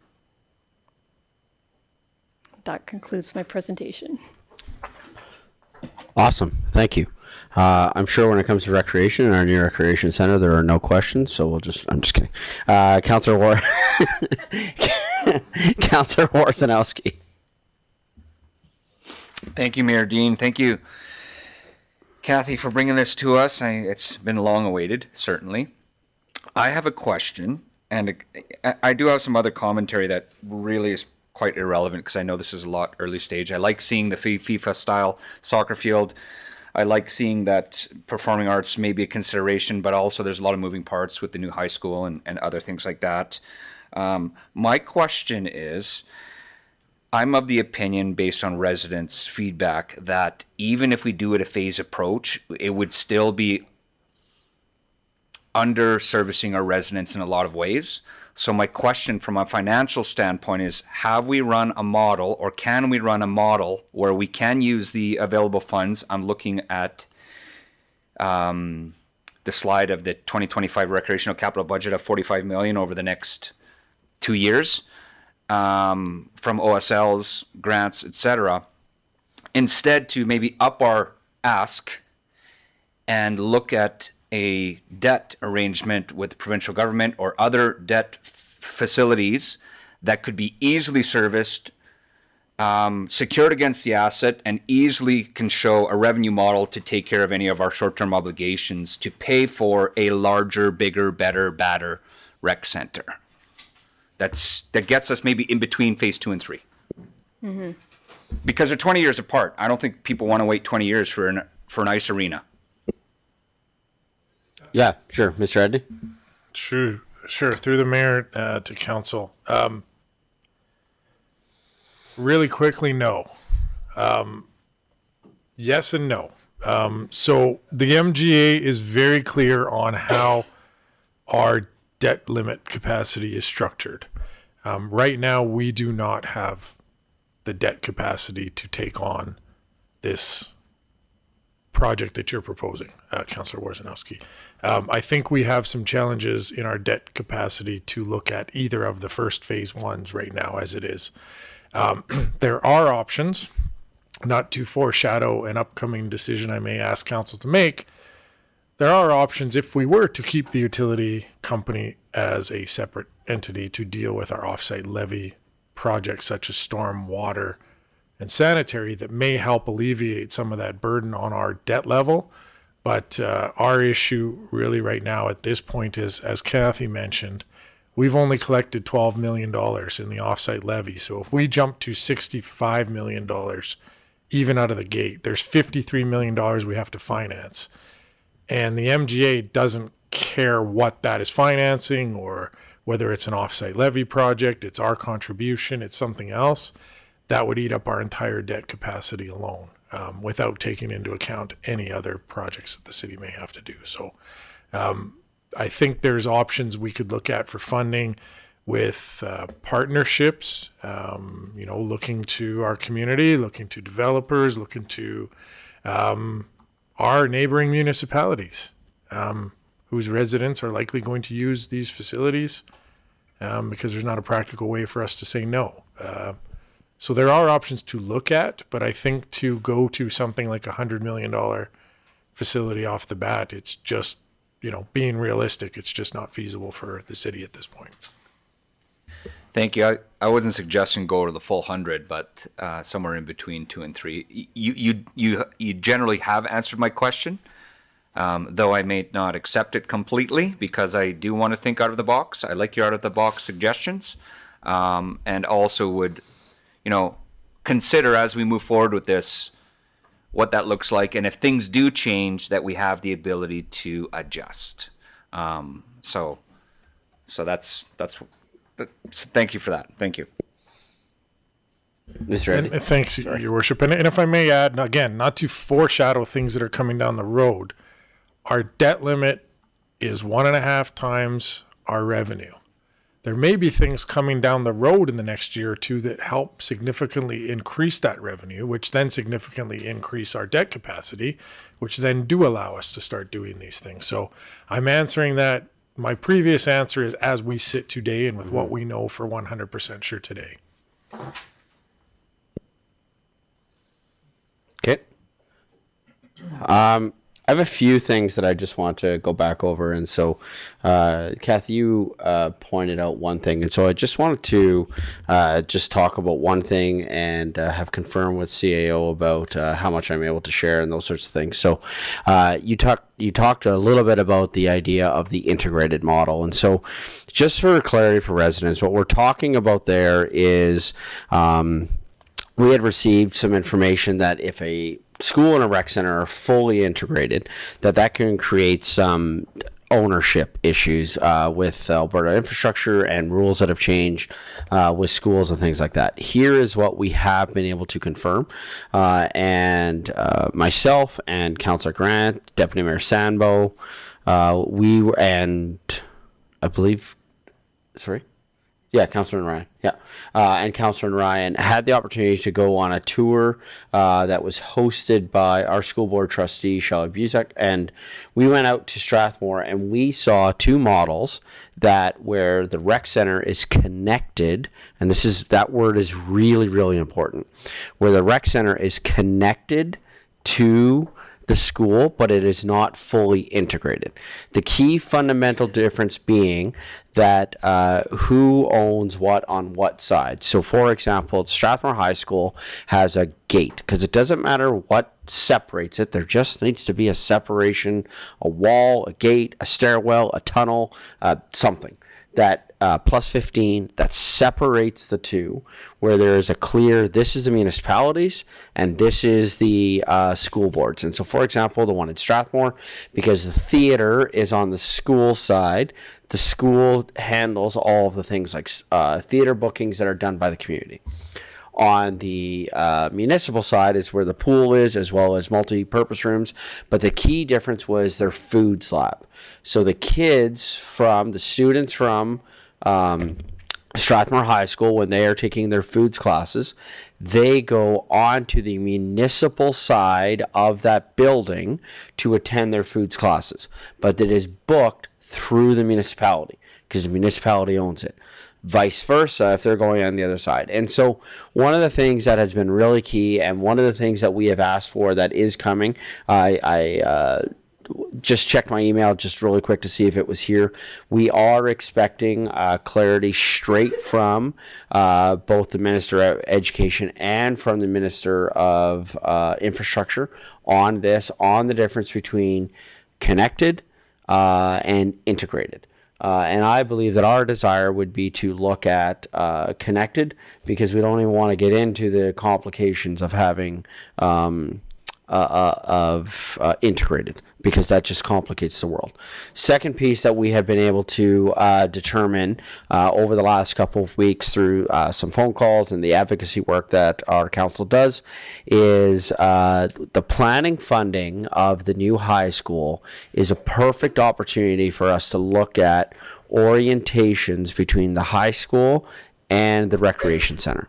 And so one of the things that I would like to do coming out of this, and a motion that I would like to see coming out of this, is for administration to confirm with Rocky View Schools the orientation of the high school as it relates to their planning funding. Because there's been a bit of there's a couple of different pieces of information that have come back, and I would like administration to get that clarified. And I do believe that is an administration piece. I think I have carried that as far as I can as an elected official. And now at this point, I think, but my understanding in speaking with the trustees is that because it is planning funding, if there was ever a time to look at the orientation of the school, the play fields, where the building's going, all of that kind of stuff, now is the time to do it. Because we have been able to confirm that it actually doesn't matter if it's a P3 school or not. That part doesn't matter if you're talking about connected. If you're talking about integrated, the whole game changes. So I want to make it really clear, and back to the committee, let's not have any conversations about integrated, because it just complicates everything. It slows down everything. We have heard from the minister that it could even slow down the entire process, which is not what we want to necessarily look at. So I want to make really, really clear this point on the difference between connected and integrated. There has been a ton of work that has been done, elected official to elected official, meaning between essentially my office and the offices of the Minister of Education and the Minister of Infrastructure, as well as this is where it's been really beneficial for us to be working with Alberta Council. They have been really key in getting us some information quickly and being able to bring that back. So I just wanted to clarify some of those pieces because it is a big piece, and I would, if there's any questions from the public with regards to that, happy to answer any questions that the public may have. But we have been able to clarify those things, which I think is good for the committee. Before I move on to my second point, I think your pen's in the air, Mr. Edney. Mr. Edney. Thank you, Mayor Dean. Just for council's awareness, Kate and I were just chatting off on the side here. Administration is working with the school board on this. And one thing I think to be aware of is at this point in time, the way the lots are oriented, we cannot build a school that is connected to the rec site because of the orientation of the lots. Essentially, it's not a nice, perfectly square rectangular lot. So to put the school on the east side doesn't work right now. It's currently designed to be on the west side. That is something that we are working with Rocky View Schools, given its planning stage right now, but it may require some work at council, with council, to move lot lines and designate how those lots are actually zoned so that we could move the school to the east side to look at the connected to the rec center. Just want you to be aware there's another moving part in there that's something we have to deal with sooner than later here. No, and that's what I'm getting at is council had been given that understanding. Now that understanding has been made public. Thank you for that. I appreciate that. My understanding, based on the conversations that have been happening, is that because it is at planning funding, if there was ever a time for us to consider that, and you're absolutely, I have the same understanding that there may be some work that council has to do in terms of moving some lines, zoning, whatever the case may be. But if there was ever a time to do it, now's the time. Because once it goes at the provincial level, once it goes to the next phase of funding, then it's done. And so because it's planning funding right now, now's the time for us to capitalize on this, which is why the only reason I would prefer it as a motion is that then it makes it the action list and then it's on there and we're able to follow it up. So if we're not needing a motion, I understand that work's already happening. But given the sensitivity, I would like to put some timelines on this as well to confirm that within that planning funding, what needs to happen if we want to go connected model-wise. Yeah, and then to you and the rest of council, Mayor Dean, what I was going to suggest after this too is I think the motion's a great idea, but regardless of that, we are going to push forward with actually executing on that. So we do have the option as much as what's in our control and work with the school board that way. So a motion's always good though to solidify that. Yeah, because I don't want to speak for Deputy Mayor Sambo or Councillor Grant or Councillor Ryan. I would suggest, though, that while we may not all agree that pick up that building that's in Strathmore, whether it was the one that was at the junior high or at the high school, while we may not all agree of just pick that thing up and move it to Chestermere, right? I think, though, that there was a high interest level from all four of us of that connected model based on what we saw, how students were using it during the day, how the community uses it. And since then, I have received a lot of feedback from our residents of how often that Strathmore facility, especially the one that's connected to the junior high, is used. So we already knew the stats on the pool of how much the pool is being used by our residents. I think a big learning, especially for myself, but I think for all four of us when we were out there, was the learning that we had of how often that other facility is used by Chestermere residents, especially for baseball, right? That indoor facility for baseball is used a lot by our residents and by our programming. Okay, Mr. Edney, this is a conversation that I know you and I had started, and I want to now bring this forward if we could bring some clarity to this. So within the presentation, there is a line that says, any grants received specifically for an OSL project must be allocated to both the municipal share and developer share. Non-specific grants that are not specific OSL projects such as MSI or gas tax grants can be used for the city's portion if desired. So because this is within the presentation as a bit of a definitive statement, I think it is appropriate for us to bring forward some further clarifying statements with that, because my understanding, having read through the MGA and looked at Division 6, which is the development levies and conditions, this is not a condition in the MGA. Correct? Is that your understanding? This provision right here is not in the MGA, and it's also not within our policy. So can you help council understand why this is and what happens with this? Okay, thank you, Your Worship, to you and council. So yes, this wording that an OSL project must be allocated, I think is a Chestermere approach that Chestermere has taken in the past. So you're correct. The MGA doesn't say anything about that. Our offsite levy bylaw doesn't specify that. Neither does our offsite levy implementation policy.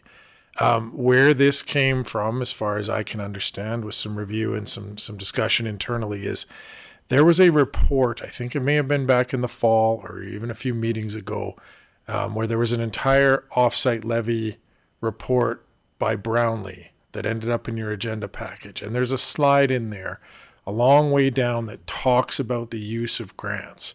And so I don't consider it a legal opinion. I just consider it a legal suggestion. And so what it said in that presentation is that when looking at a grant that is specifically for that OSL project, so in this case a recreation center, best practices should be to include, to split it between the offsite levy portion and between the municipality's portion. You and I have discussed this, and this is my just personal opinion here remember, I'm a lawyer in my evening job. That premise is based on equitable and fair tax treatment. And so Brownlee's comment is that the future taxpayers should benefit from this grant the same way the current taxpayers do. Personally, and this is maybe just my opinion, it's the developers that benefit from that. And if we saw a direct translation to, hey, it's $800 a house and we'll take $800 off the price of your home, then that would apply. But we don't see that, right? The developer's going to sell the house for whatever the developer sells the house for, and that'll just be an $800 in their pocket. So I can see where Brownlee was coming from, but my personal recommendation, and I think this is where you're going with it, is that we don't treat it that way. And any project, unless the grant itself explicitly says you must put this in your offsite levy bucket to be split between the developer and the taxpayer, I would suggest any grants should be benefiting the current taxpayers' funding of this project at this point. So, yeah, and I have some additional concerns with that in that, so this is where it really got highlighted to me, because one of the things, and I'm very grateful to our, this goes to the work that our planning team has done through the MDP process. Through the MDP process, they've done a really great job of teaching our council the differences within a municipal world of the differences between the words like must, should, shall, and they're very key differences. And so when I saw this, it stood out to me right away. And then I went looking for it to see, okay, if something is a must, then why is it a must? And so my concern with this also has to do with, if I'm a private investor and I see this presentation that's happening, and we even saw some examples of that already today. We have somebody on council who, within their own interests, saw something that came up, and he's like, how can I help with that? And commend Councillor Grant on looking at that opportunity and being willing to step up for that. So what if we have private investors that see this project and see this phased approach, and going back to what Councillor Worzanowski was like, and go, hey, I can help you get to the between phase 2 and phase 3, right? And they see this, and it's all of a sudden they're going to be benefiting right? That's my concern, is we want them to know that they're going to be able to benefit within the city and what's happening within there. And so those were some additional concerns that I had with regards to this language, Mr. Edney. Thank you, Your Worship. I may want to clarify too in this wording. A grant is different than a donation. Right. Right? And so I think this wording was very specific to a grant in the nature of a grant, not in a operating donation or a public donation. So even with this wording, if it had been true, I think in your example of somebody coming and say, hey, I want to donate $5 million Right. to this, would still have been treated differently. Sorry, I guess to clarify, I also saw a connection between this and what we talked about with OSLs in our special meeting on April 29th. And within that presentation, we saw the idea of grants and special contributions, right? And so I would also encourage us to go back and look at the wording that we have within that presentation as well when it comes to grants and special contributions, because I have a feeling that the word must here may have also come out of that with regards to what was in that presentation. So I'm not in any way, please, to our administration, I'm not in any way trying to come off as too critical or anything like that. I just do know that words, especially when it comes like this, can have millions of dollars of impact on it. We're talking about $100 million project. I just want to be really clear within this language and what we're using and where things come from in that and our policies and things like that. So I would encourage us to have a review of that because that was also something that I had pulled up, was that presentation from last week, and then I noticed that within recreation it talked about special grants and contributions. And so my concern was when I saw grants here, and then within our own OSL policy it talked about special contributions and grants. I apologize, I should have made that clearer within my question. So now that linkage is there, I'm just wondering as we move forward, just ensuring that administration is reviewing those things. Awesome. Okay, I think I hammered on that enough. Okay. Anything else within this presentation from council? Councillor Grant. Thank you, Mayor. I don't have too much to say on the presentation. Obviously, I might have seen this before. So I just wanted to say thank you to Kathy for all her time in it and for often reining me back in. And I definitely turned into somewhat of a dreamer during this project and wanted to build pretty much Calgary's arena here, but not quite. So thank you for that. Thank you for keeping us on track. Thank you for making sure we were going about this in the right methodology to get to this point. So I just want you to know your work's very much appreciated. I agree, absolutely. Deputy Mayor Sambo. Thank you, Your Worship, and through you to the rest of council. The recommendation from administration on this is to bring this back, I believe, to another meeting and for council to have an opportunity to officially approve the reduction in scope that has been recommended. I just want to highlight that because that is a really important next step that we need to take. We do need to reduce the scope so that the task force and administration can continue to refine and start moving the planning forward if we want to get this done on any kind of timeline. So that would be the consideration specifically. Are we looking at an aquatic model? And I think specifying perhaps in that motion also the connected piece could be useful, and that'll be coming back. Yeah, thank you for that. And I think that connected piece and getting the exact answers on that will be important. I am hopeful that we're going to hear back from the province sooner rather than later. I do know that the province has many other priorities they are currently working on right now. Councillor Randhawa. Thank you, Your Worship, through you to Kathy. Thank you for the presentation. It's beautiful. I love it.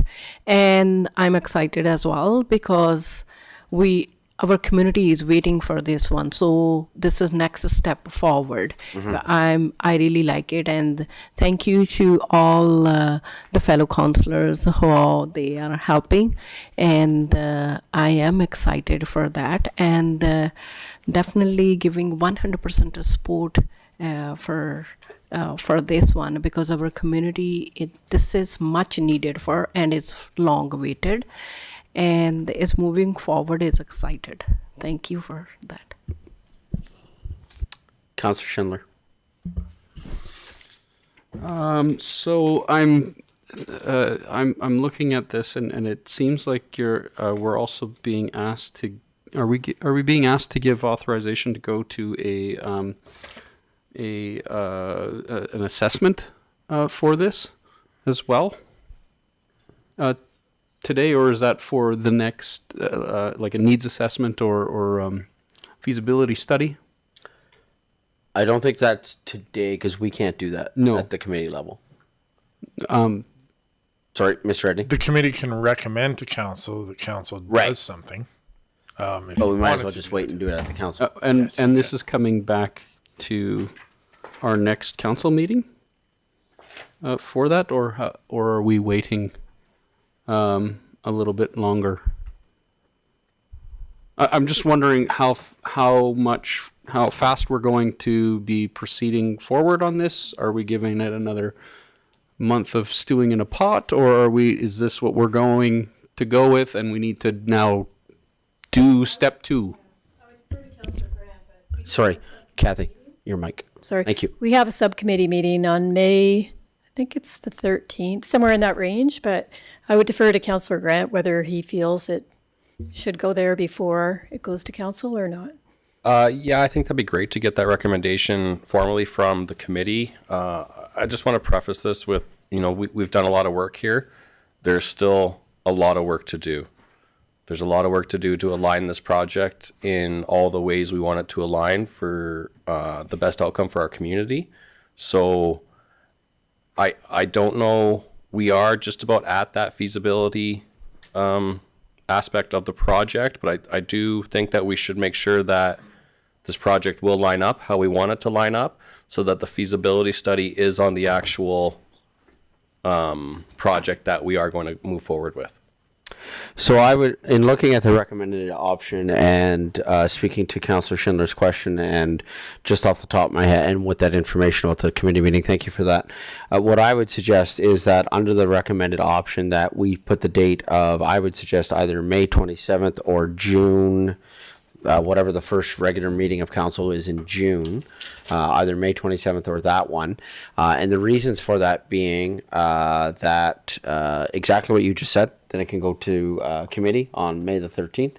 It would give administration some time. It would also it would give administration time to confirm with Rocky View Schools with regards to what can happen on that planning funding thing, and maybe there's some steps that we're going to need to take in between there regardless, and also with the anticipation of some information that is going to be shared later with regards to recreation in our community. So my recommendation would either be May 27th. Can I see that for a second, Councilor Randhawa? Thank you. My recommendation would either be May 27th or June 10th, and I would look to administration for what do you think is better? So through the mayor, if I may suggest, please, let's not put a date. Okay. Let's understand that we're going to bring this ASAP. I think you've made a valid point. Let's get some more answers from Rocky View on this work that we need to do to connect, give the committee an opportunity to meet. I think at this point, the general concept that the committee is looking at is out in the public, so you can start talking about that, getting some feedback from the community. We can also work a little bit more to Councillor Warzanowski's discussion. I can work with finance too on what a funding model may look like as well if you were to pursue the options. Okay. So let's shoot for June 10th. So Can we do that? If I may, Yep. are you going to push back on me if we were to suggest by the end of June No. or by the end of July? No, and I think one of the things I want council to make sure we understand too that's really important is, in an effort to streamline and ensure, I guess, the integrity of what comes to council for approval, there's a week advance to get on the agenda. There's also a week in advance to come to the senior leadership team to talk about and make tweaks. So take 2 weeks off of any deadline you put, and that's how much time we have between now and then to actually work on it. So end of June is plenty of time, I think. Well, and also council will be attending FCM within there as well, right? And Yes. so there's going to be some complications in terms of putting some of our agendas together. So if we added by the end of June 2025 to recommended option, would that work?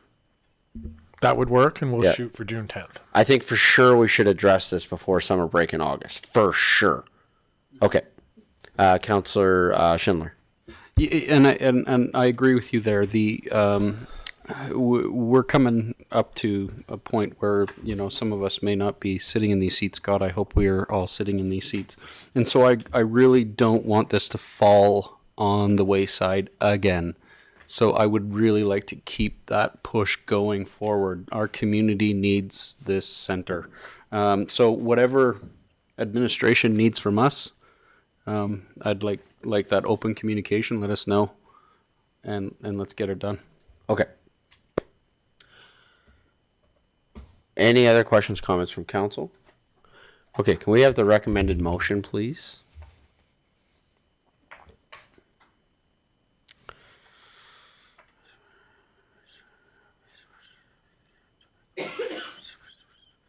Okay. I would look first to our councillors who are on the committee. Are we good with the wording for this? I see a nodding at a deputy mayor and from Councillor Grant. Okay. Rest of council? Okay. Can I have a councillor make the following motion, please? Councillor Randawa. Thank you, Your Worship. I move that the Governments and Priority Committee accept the Mayor Task Force for Recreational Subcommittee's report on FA's approach to development to recreation component in Dawson Landing, and advise administration to make presentation to council to review, receive future direction on the development of the new recreation center by the end of June 2025. Comments, questions from council? Call for the vote.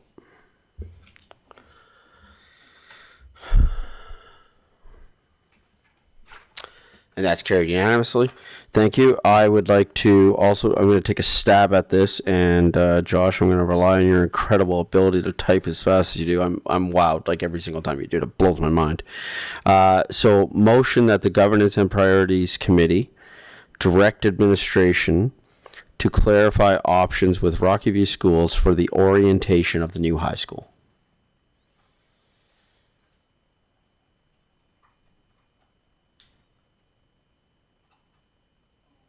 Of the new high school. In Dawson. No, take that. No, never mind. Bad idea.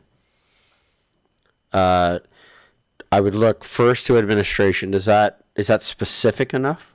Yeah, because there's only one new high school. Right. And it's for the right, and the orientation, that's clear enough that we're just trying to figure out where to put it. Yeah. Do you need anything that says and the possibility of its connection to a rec center?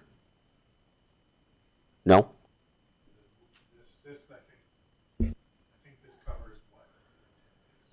I think this covers what the intent is and what the ask is.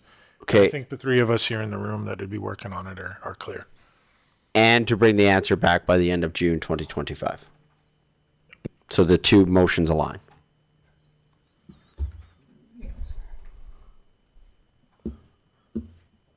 Okay.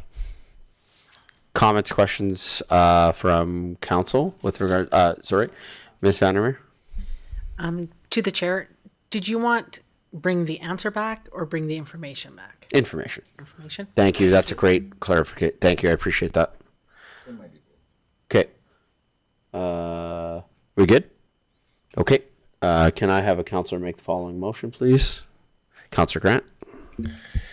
Thank you, Mayor. I move the Governance Priority Committee direct administration to clarify options with Rocky View Schools regarding the orientation of the new high school and to bring the information back by the end of June 2025. Comments, questions from council? Call for the vote.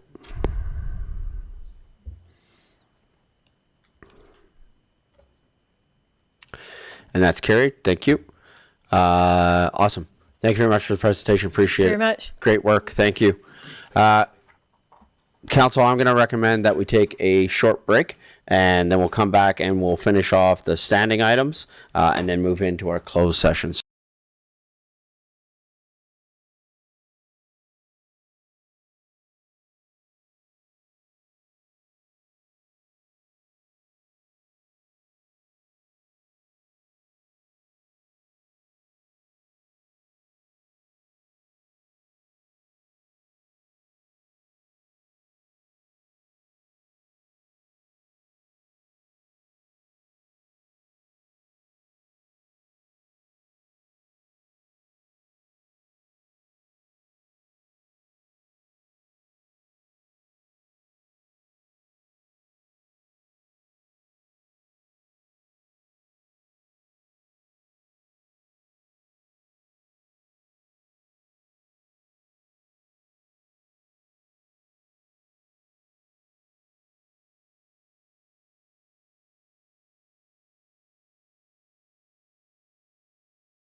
Good afternoon, everyone. We are just coming back from our break and continuing on with the rest of the meeting. For these standing items on the school site, unless council or administration has anything else to add, I think we've covered off school sites today in that we don't necessarily have another update other than the funding models that have been provided. And within our recreation conversation, we did update everybody that we are working with Rocky View Schools just on clarifying some information that we have with regards to the planning funding and how that works and the orientation of the school site. But within that, looking to administration, but I think I'll have agreement on this, that outside of that, we don't necessarily have another update on school sites at the moment. Okay, thank you. For recreation, I think that we've had a pretty major update today. And I think that we have clarified a lot of information as well as brought forward a lot of work that that committee is doing. And so if our councillors who are on that committee are satisfied, I think we've had a pretty robust update with regards to recreation. Okay, so then going to committee updates, again, I will just start with regards to the Mayor's Task Force for not-for-profits. And we've seen a lot of progress moving forward. We're starting to work on a directory that you can find online at chestermere.ca for all of our not-for-profits, and everybody's been participating in that really well. And I want to say thank you to our community support services team for the work that they've been doing on getting that directory going. And then, as I said, our next meeting is coming up on May the 23rd. And we are going to be meeting with our local MLA. And the purpose of that is just to be able to have some conversations with some questions and some concerns and some successes that we're seeing municipality-wise and working with the province. And who better to hear directly from the province on some things that are happening than our local MLA. And I, again, thank her for the advocacy work that she's doing for the city of Chestermere on getting us answers. Many of the things that I mentioned during the last presentation came from our MLA, who's been able to get us answers on some things, which has been great. So we'll look to, first of all, then to Deputy Mayor Sandbo, who I know recently just got back from a trip up to Edmonton again for some committee work. So turning to Deputy Mayor for just any updates that you may have on committee work that you're doing. Thank you, Your Worship, and I'll keep it brief because I know we're all ready to get through this. I was up in Edmonton for Committee for Sustainability and Environment with Alberta municipalities. Lots happening there around Water in the Water Act. A main takeaway is this guy. This is a goldfish, and this is a sticker I got from Alberta Invasive Species. Don't throw your goldfish in any body of water. It's a major problem. So everybody remember this face. Don't throw them in the lake. We also did do business walks. We did do business walks over the last couple of weeks with Community Futures Wild Rose.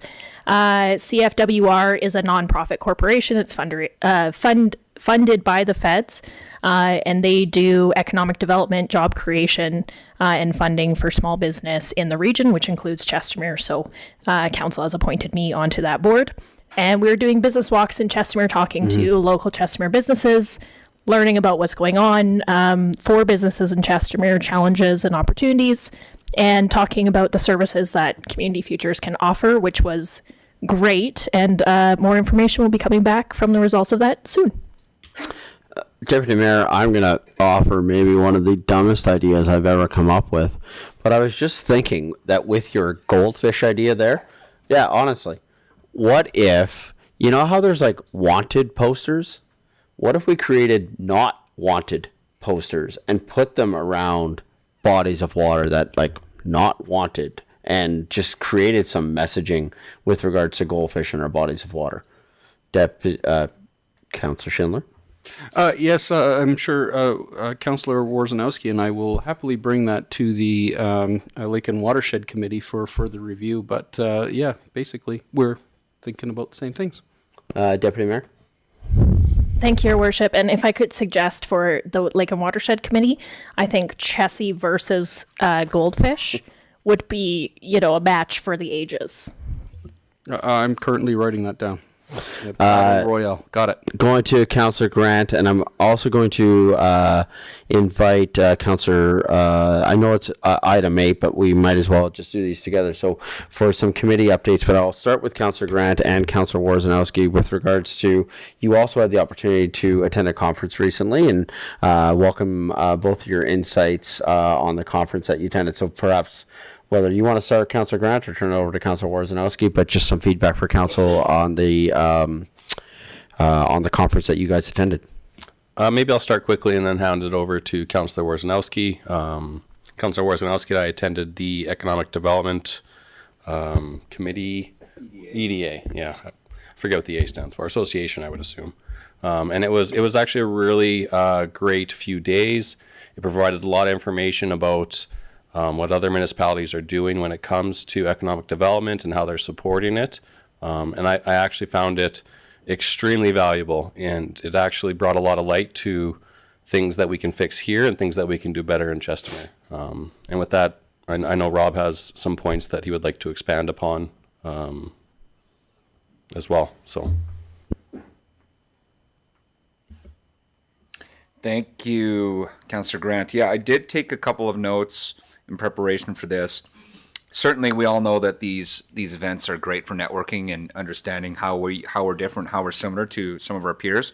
This was more focused on economic development officers, EDOs, with, I would say, elected officials as the minority at these conferences. But still, it was clear that both sides, while sometimes the feeling is it's appreciated that everybody works in their own lane, but it's also very important to understand you have to actually collaborate and work together.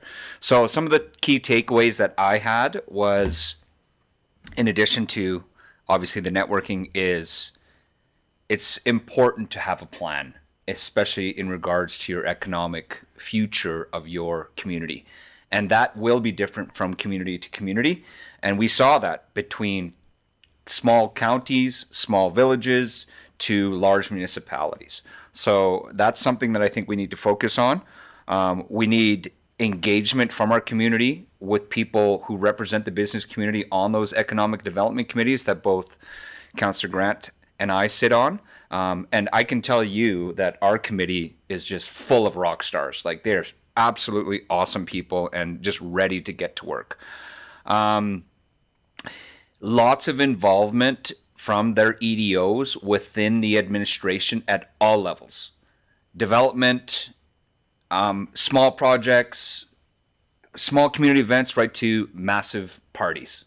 You know, there's counties out there that are hosting major bands and country singers, bringing in 20, 30,000 people for some of these events that are 1/10 the size of Chestermere by population. So there's a lot of things that I think we can do as a community, and nothing is off the table when it comes to economic development. I know there's more, and I'd like to get a little bit more feedback from my peer over here to my left, Councillor Grant. So why don't you jump in and see if there's anything else, because your list was, I think, more focused than mine. Those are my high points. Yeah, you are correct. There was a lot of, the strategic plan is critically important. That's something we don't currently have, and something that we should develop is a strategic plan on how we are going to not only attract more businesses here, but on how we support the businesses that are already here. Those things kind of go hand in hand. There were other messages around branding and around what the Chestermere brand is, right? You can't be everything to all people. So you really need to focus and maybe, decide what you want to be and what you want your brand to be, and lean into that. Whether it's data centers or whether it's recreation, you have to kind of pick a lane and stay in it. Another thing that came up was the Lemonade Day that I actually thought was fantastic. And that's where youth of the community get together in a day. And I know you said your wife, Councillor Warzanowski, was part of it previously. Yeah. And I think it'd be a fantastic thing to do here as well, to show those kids that entrepreneurial spirit, to get them into that mindset of what it takes to be a business owner, what it takes to do something yourselves. So I would supporting the Lemonade Day initiative to come back. Me too. There was so much information. It was really hard to keep it all together because it just was so much, and we needed so much of those things that it was awesome. It was so good to see. So it was a great event. Yeah, the city of Chestermere actually used to run Lemonade Day. That's right. And so then the city made a decision to not run Lemonade Day anymore. And then it was run by the Chestermere Chamber of Commerce. And so this was back when I was with the chamber. And so the chamber ran it for a while. And then I ran it for a year, 2 years, in a previous role that I held here in the community. And then after that, then there were complications with things like COVID and things like that. However, I certainly would fully support us looking at bringing back Lemonade Day, and whether that's again then run through the Chamber of Commerce with support from the city, or if that is run by the city itself. Like I said, that's back in the day, Lemonade Day was run by the city of Chestermere by the Economic Development Officer. Councillor Wojciechowski. Thank you, Mayor Dean. Thank you, Councillor Grant. The last thing I would just add, just to put like a nail in the coffin, maybe that's the wrong cliche analogy. To send it home is the reason why a plan, and I'm not good for plans even myself, but I appreciate where they are very effective, is they give you a clear direction and you can measure yourself against it. This is the plan. This is how we're moving forward. If we're off it, why are we off it? Let's adjust, and let's continue moving forward and adjust it on a, let's say, annual basis. We do that. That's the first thing we did whenever we became a council. And we don't have an economic development plan within our city. And one final point on that, I guess, is send it home. To not take the nail back out of that coffin. Economic development is a huge, I don't know what proper word for it, a discipline. It's a huge discipline. It's a huge thing where there's so many facets of economic development. And really, if you don't have someone looking at that facet, nothing's happening with it. Yeah. So we in Chestermere right now, we do economic development, and we're really looking at what businesses can we attract here. But there are other economic development officers that work with the local businesses that are already here and what they need and how to support them best. So I think that's a great point that we should really focus on maybe for next year. Going back to KPIs, that's probably a great KPI to put into some sort of plan that this needs to be addressed. And it needs, I think I mentioned this to Mayor Dean before, where this council is really good at showing, we say words, but then we put meaning and actions behind those words. And I feel that one of the actions we haven't done yet is to put some sort of effort or program, or I guess we do have an officer, but this council hasn't addressed economic development in a meaningful way, other than we talk about it and we support it by talking about it. But as far as putting concrete plans together to move it forward, we're not doing that like we have with rec, like we have with schools. So I know moving forward, that's something that I would like to see done. And I know as part of the committee, we'll be championing that work. So I look forward to it. Yeah, and Councillor Grant, what I would say to your comment is that while we may not have tackled the entirety of the portfolio of economic development, I do think that this council has taken steps. I think I look at the work that Deputy Mayor has been doing with Community Futures Wild Rose, the business walks that are happening, having those having them come in, those business walks and the information that is coming and going to be coming back to council. I think the addition and the continued work that's happening with the Beacon Data Center has been a tremendous step forward for our community. I think I have attended almost every weekend for the last 2 months a new business and their grand opening. So we've seen a lot open. Where I would agree with your statement is that I do think it would be beneficial for us to develop a business strategic plan that I could see encompassing 3 components. And those 3 components would be attraction, retention, and support. and then working on that. And so I would say that the conversations, and I think what this council has done has created the environment where people want to do business with and in Chestermere again. And so now that we have created that environment, now is the time to do that. And so I guess I would say that I actually do think we've accomplished a number of things, and I also think too that this is the struggle that we've had in having an 18-month term as opposed to a 4-year term. And so I know it's been said, I do hope that we have the opportunity for the 7 of us to be sitting beside each other, and with the work that we have done, without that necessarily laser focused plan, and those businesses that are coming, that attraction that's happening, the things that are happening within our community that all of us have been involved in, can you imagine what could be capitalized on in this community with a strategic plan like you're talking about? My goodness, I think the possibilities for this council and with this administration, because I think our administration has been doing a good job with that as well. So, okay, Deputy Mayor Sambo. Thank you, Your Worship. And to jump off of that, with the business walks, I'll be passing on some very, very candid feedback and information that came from that. But it's interesting to hear the similarities between these conversations, even though we haven't had a chance to chat. There were some really good ideas brought forward and some low-hanging fruit of things that we could do to probably help the sector right now. But it is a challenge because talking to the business community, it is that perspective of, well, it's not really anyone supporting us right now. So I like your suggestion of those 3 areas. And I'll be writing up that candid feedback for council shortly here. Great.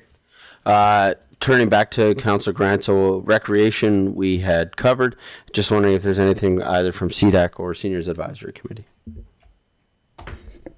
Thank you, Mayor. I think this might be a good opportunity to let Councillor Randawa share something about the Seniors Advisory Committee. Councillor Randawa. Thank you, Your Worship. Sure, I can fill that in. So we started from the transit part, so because they were talking about the senior transit and stuff, and then this we agreed in peace post, and we talk about that part. For the police communication committee, I just want to update for that one as well. So they, at the RCMP detachment, they got the UTV and they're waiting for the training.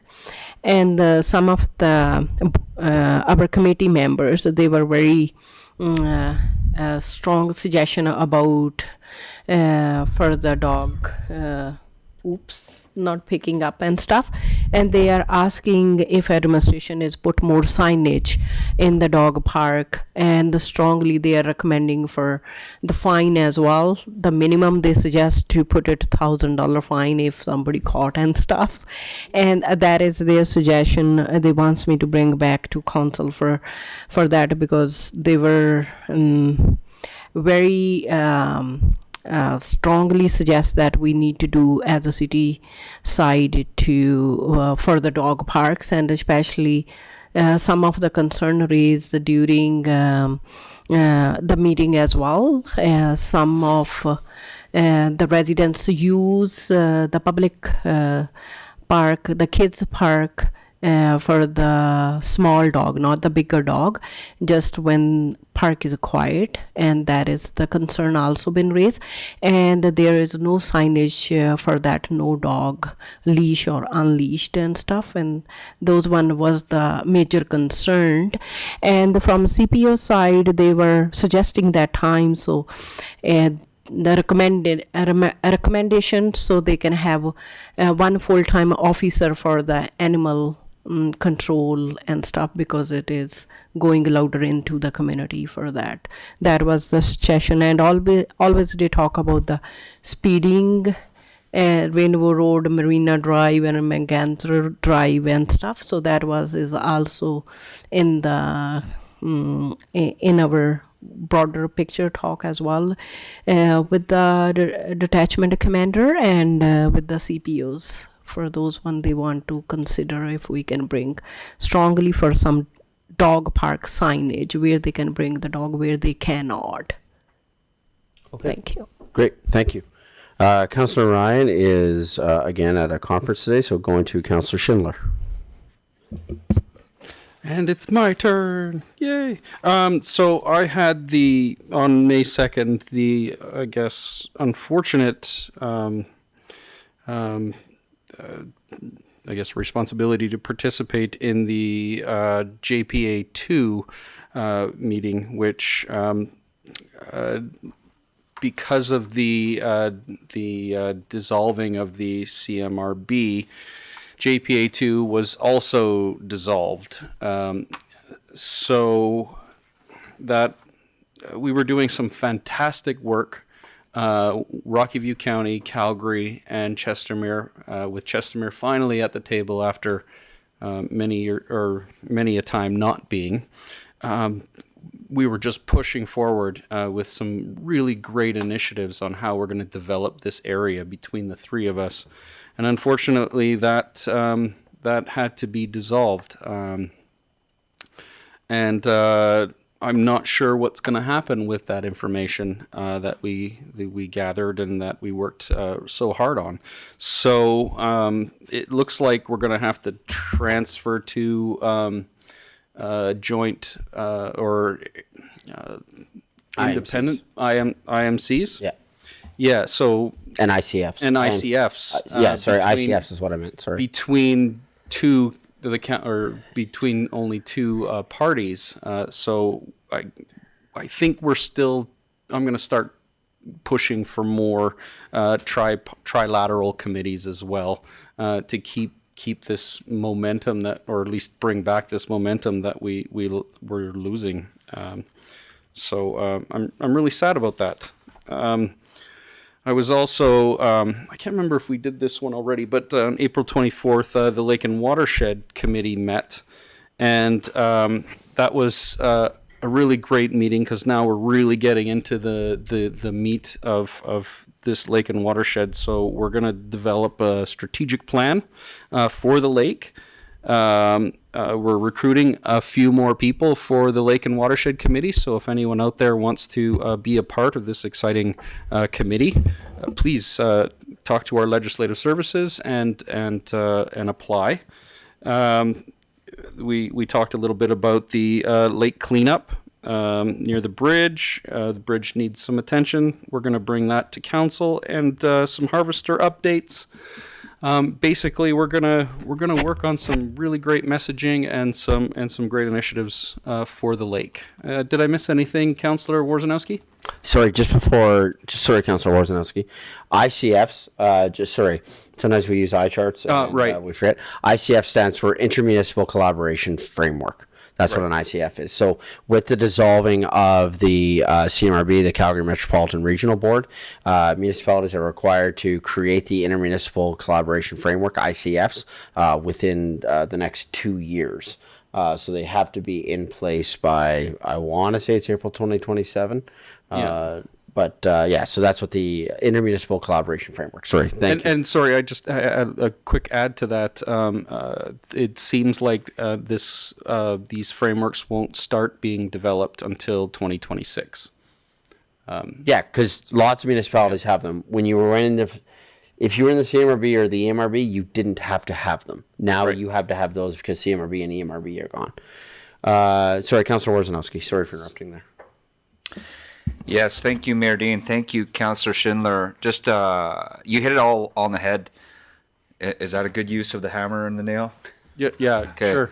Well done there, Councillor Schindler. The only thing I would add is we have also a very engaged watershed committee. Mm-hmm. We were off to a slow start, but thanks to administration and Jack Shipton, and Jack usually brought another person from administration that really helped us get going in regards to the technology and all the information that we have to date. We have a lot of information and probably a framework for a lake and watershed plan for the city that is 80% there already. Mm-hmm. We'd have to formalize it, dust it off. That's kind of our new initiatives moving forward. We're going to dust off our TORs. Mayor Dean brought up what was the purpose of the grant adjudication committee? We are doing just the same with the lake and watershed. What is its purpose, and put it in the TORs. I will say, without jumping ahead to CDAC, which we don't have an update on because we haven't had a meeting, having that in the TORs, I think it calls it a city liaison, which is somebody from administration. It was very helpful to have within Lake and Watershed. It's something that I'm sure I'll get the support from Councillor Schindler for CDAC as well. Yep. Even though we have somebody on the committee who chairs that committee, from a secretarial standpoint and taking minutes, it was really helpful to have that all set up through administration to support the watershed, and hopefully in the future for CDAC. One thing I just want to add with regards to Lake and Watershed is, and I'm sure that the whole committee will appreciate this, is that as we're now getting back into the season where we're having boats out on the lake, please clean your boats. We need to make sure that we are taking care of invasive species, and before launching your boats, it is super, super, super important that you ensure that your boats are cleaned before they are getting launched into our lake as part of our ongoing efforts to combat invasive species within our community. With that, I'd like to have the motion to accept the committee updates for information, please. Can I have a councillor make the following motion, please? Deputy Mayor Sambo. Thank you, Your Worship. I move that the Governance and Priorities Committee accept the update on committees for information. Comments, questions? Call for the vote.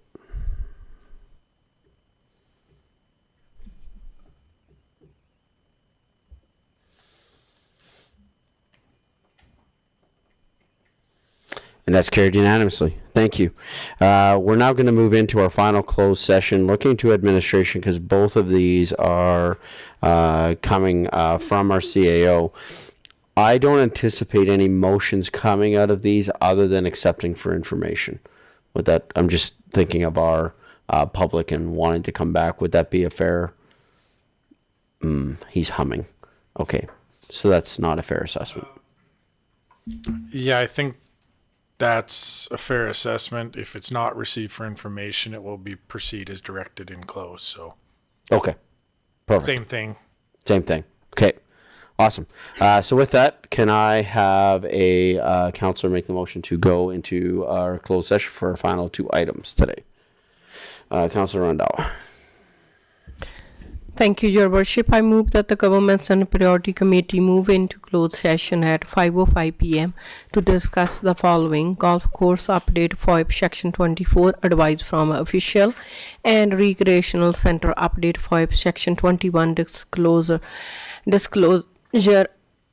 excuse me, harmful and intergovernmental relationship. Great. Call for the vote.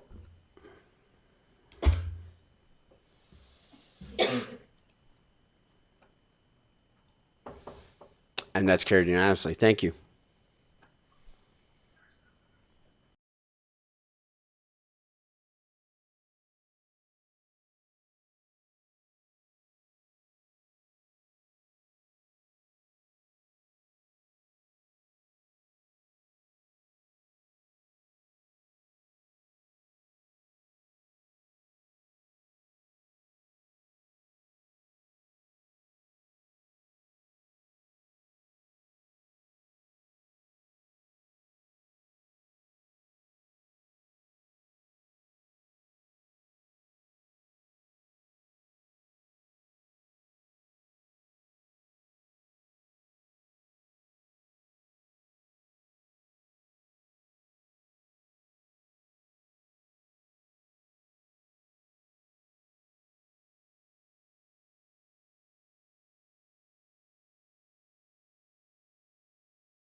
Good afternoon, everyone.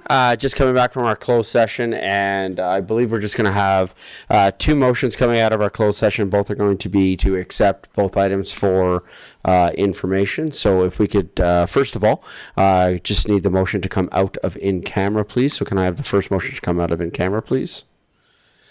Can I have a counselor make the following motion, please? Counselor Schindler. I move that the Governance and Priorities Committee come out of closed session at 5:57. Call for the vote.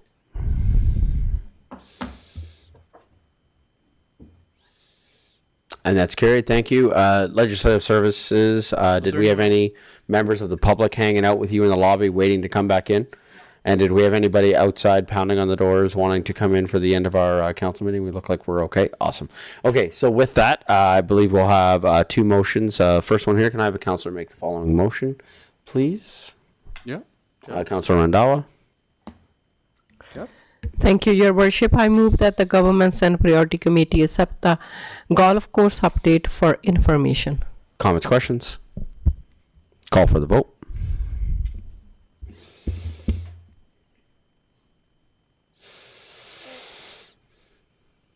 Thank you. And can we have, can I have a councillor make the next motion, please? Councillor Grant. Thank you, Mayor. I move the Governance and Priority Committee accept the Recreational Center update for information. Comments, questions? Call for the vote.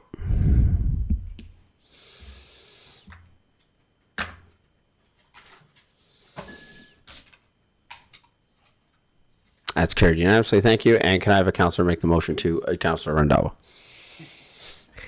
Thank you, Your Worship. I move that the Governments and Priority Committee adjourn the meeting at 5:58 p.m. Comments, questions? Call for the vote. I got 1.5. Retention, I share this one. And we're adjourned. Thank you. Have a good evening, everyone.